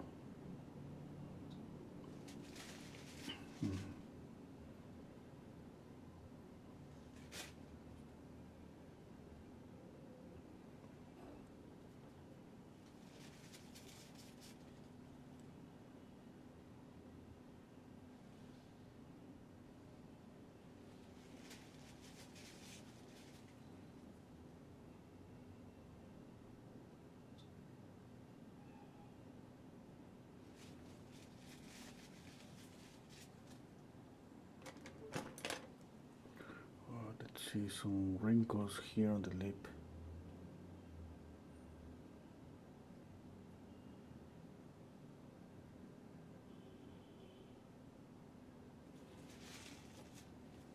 Mm, we're gonna soften some of them.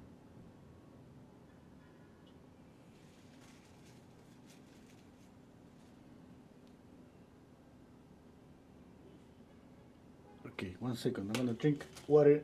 I'll be back after the commercials.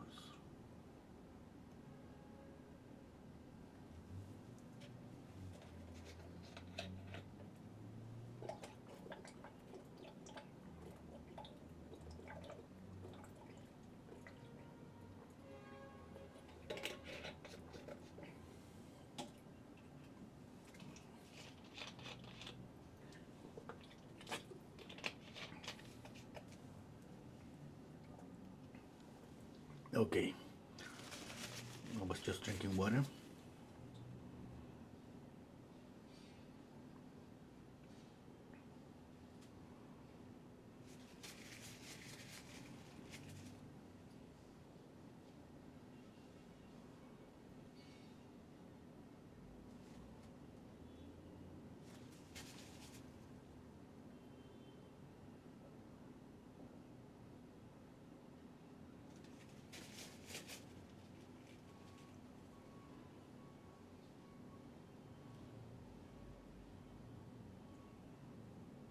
I got too much paint in this little corner.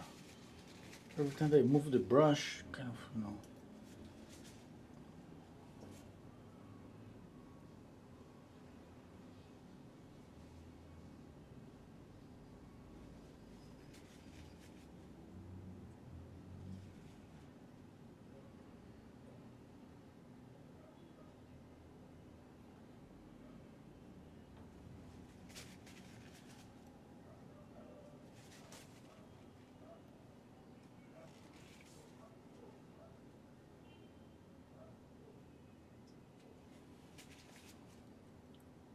Okay.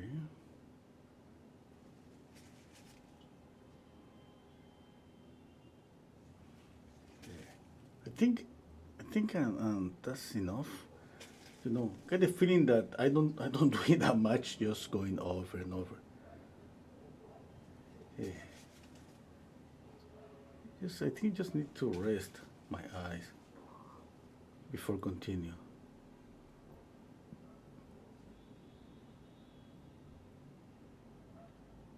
Yeah, I need to rest. I need to go to the sauna. Yeah, to get a foot massage and then go back here.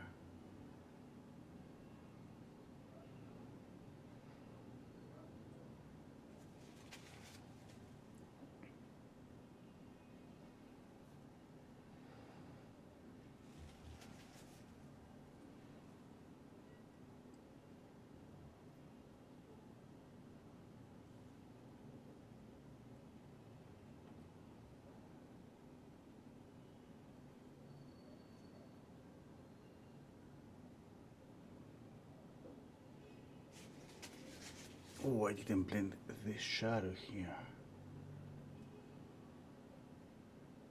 Okay. I need to add some red, some glaze here to the shadow. What about the hair? That's okay. What about the ears?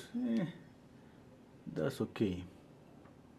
I mean, I'm gonna paint the ears, obviously. No, no. I mean, it's just a little portion. That's okay if I just leave them like that. I hope the client like it. And obviously, she gotta tell me if I need to do something more. And I'm gonna paint here a black dress.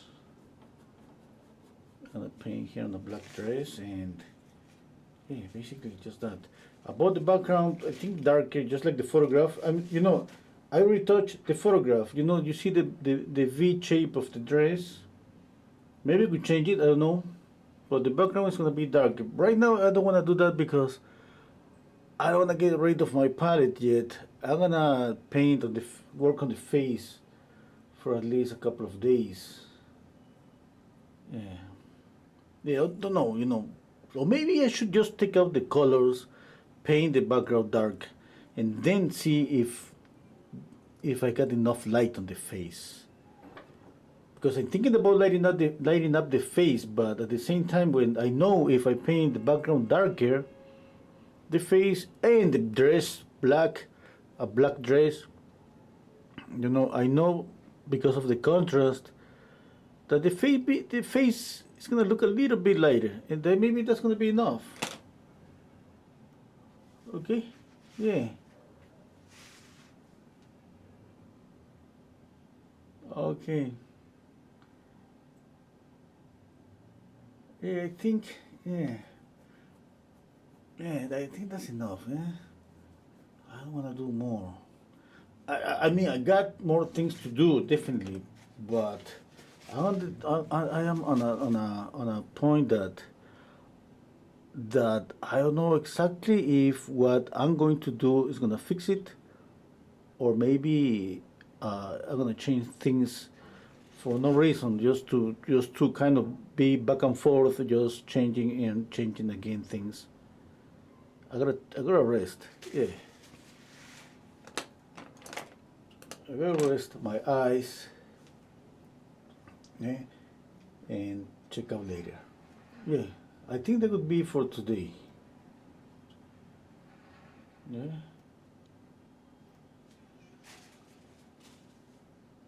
Oh, I got. Oh, I didn't check out. I check out. I got a notification. I got a coffee.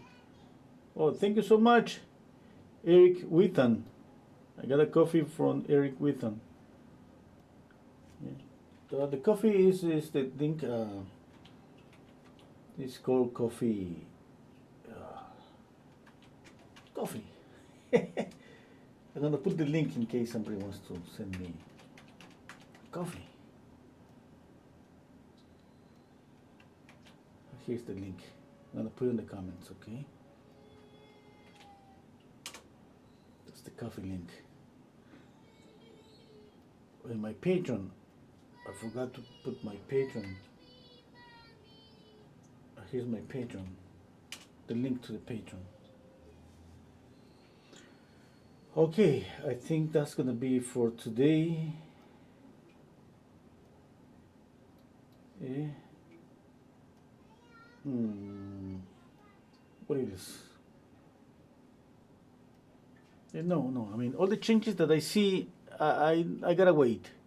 Yeah, I gotta wait. Yeah. I'm just going to wait. I think what I have here is good enough to continue painting and get a nice portrait. I mean, I see the likeness. Obviously, it's not gonna be always perfect. Okay, but it's pretty good. It's pretty good.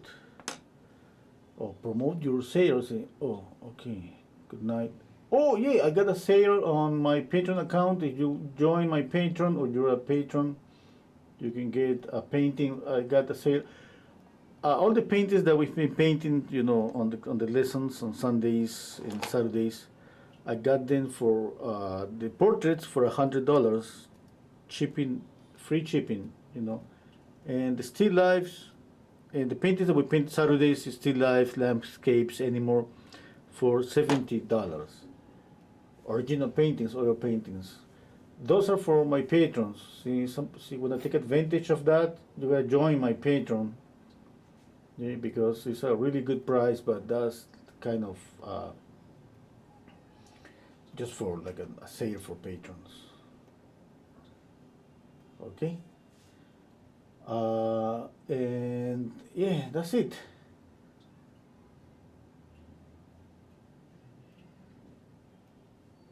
That's it. Yeah, thank you so much, everybody. Oh, Nikki was saying, have they decided on background yet? Yeah, just like the photograph. You see the photograph to the left? I retouched that photograph with Photoshop. It was something pretty simple, you know, to see the shape of the dress and the background, because the photograph has a lighter background. I want to paint a darker background, yeah, for sure. Mervad is saying your mom will be so mad at you. Do the reflected light before she said.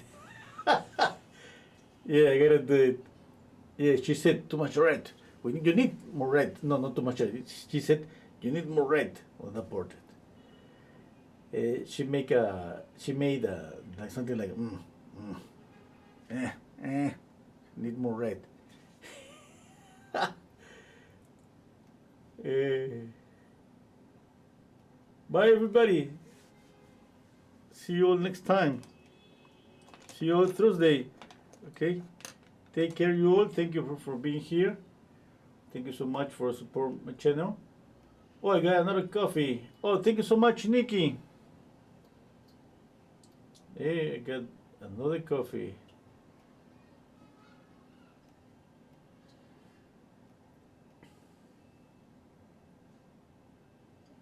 Okay. Bye, everybody.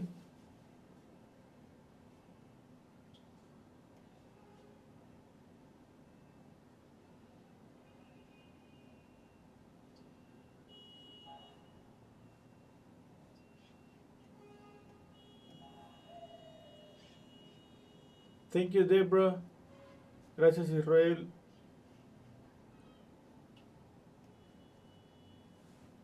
Bye.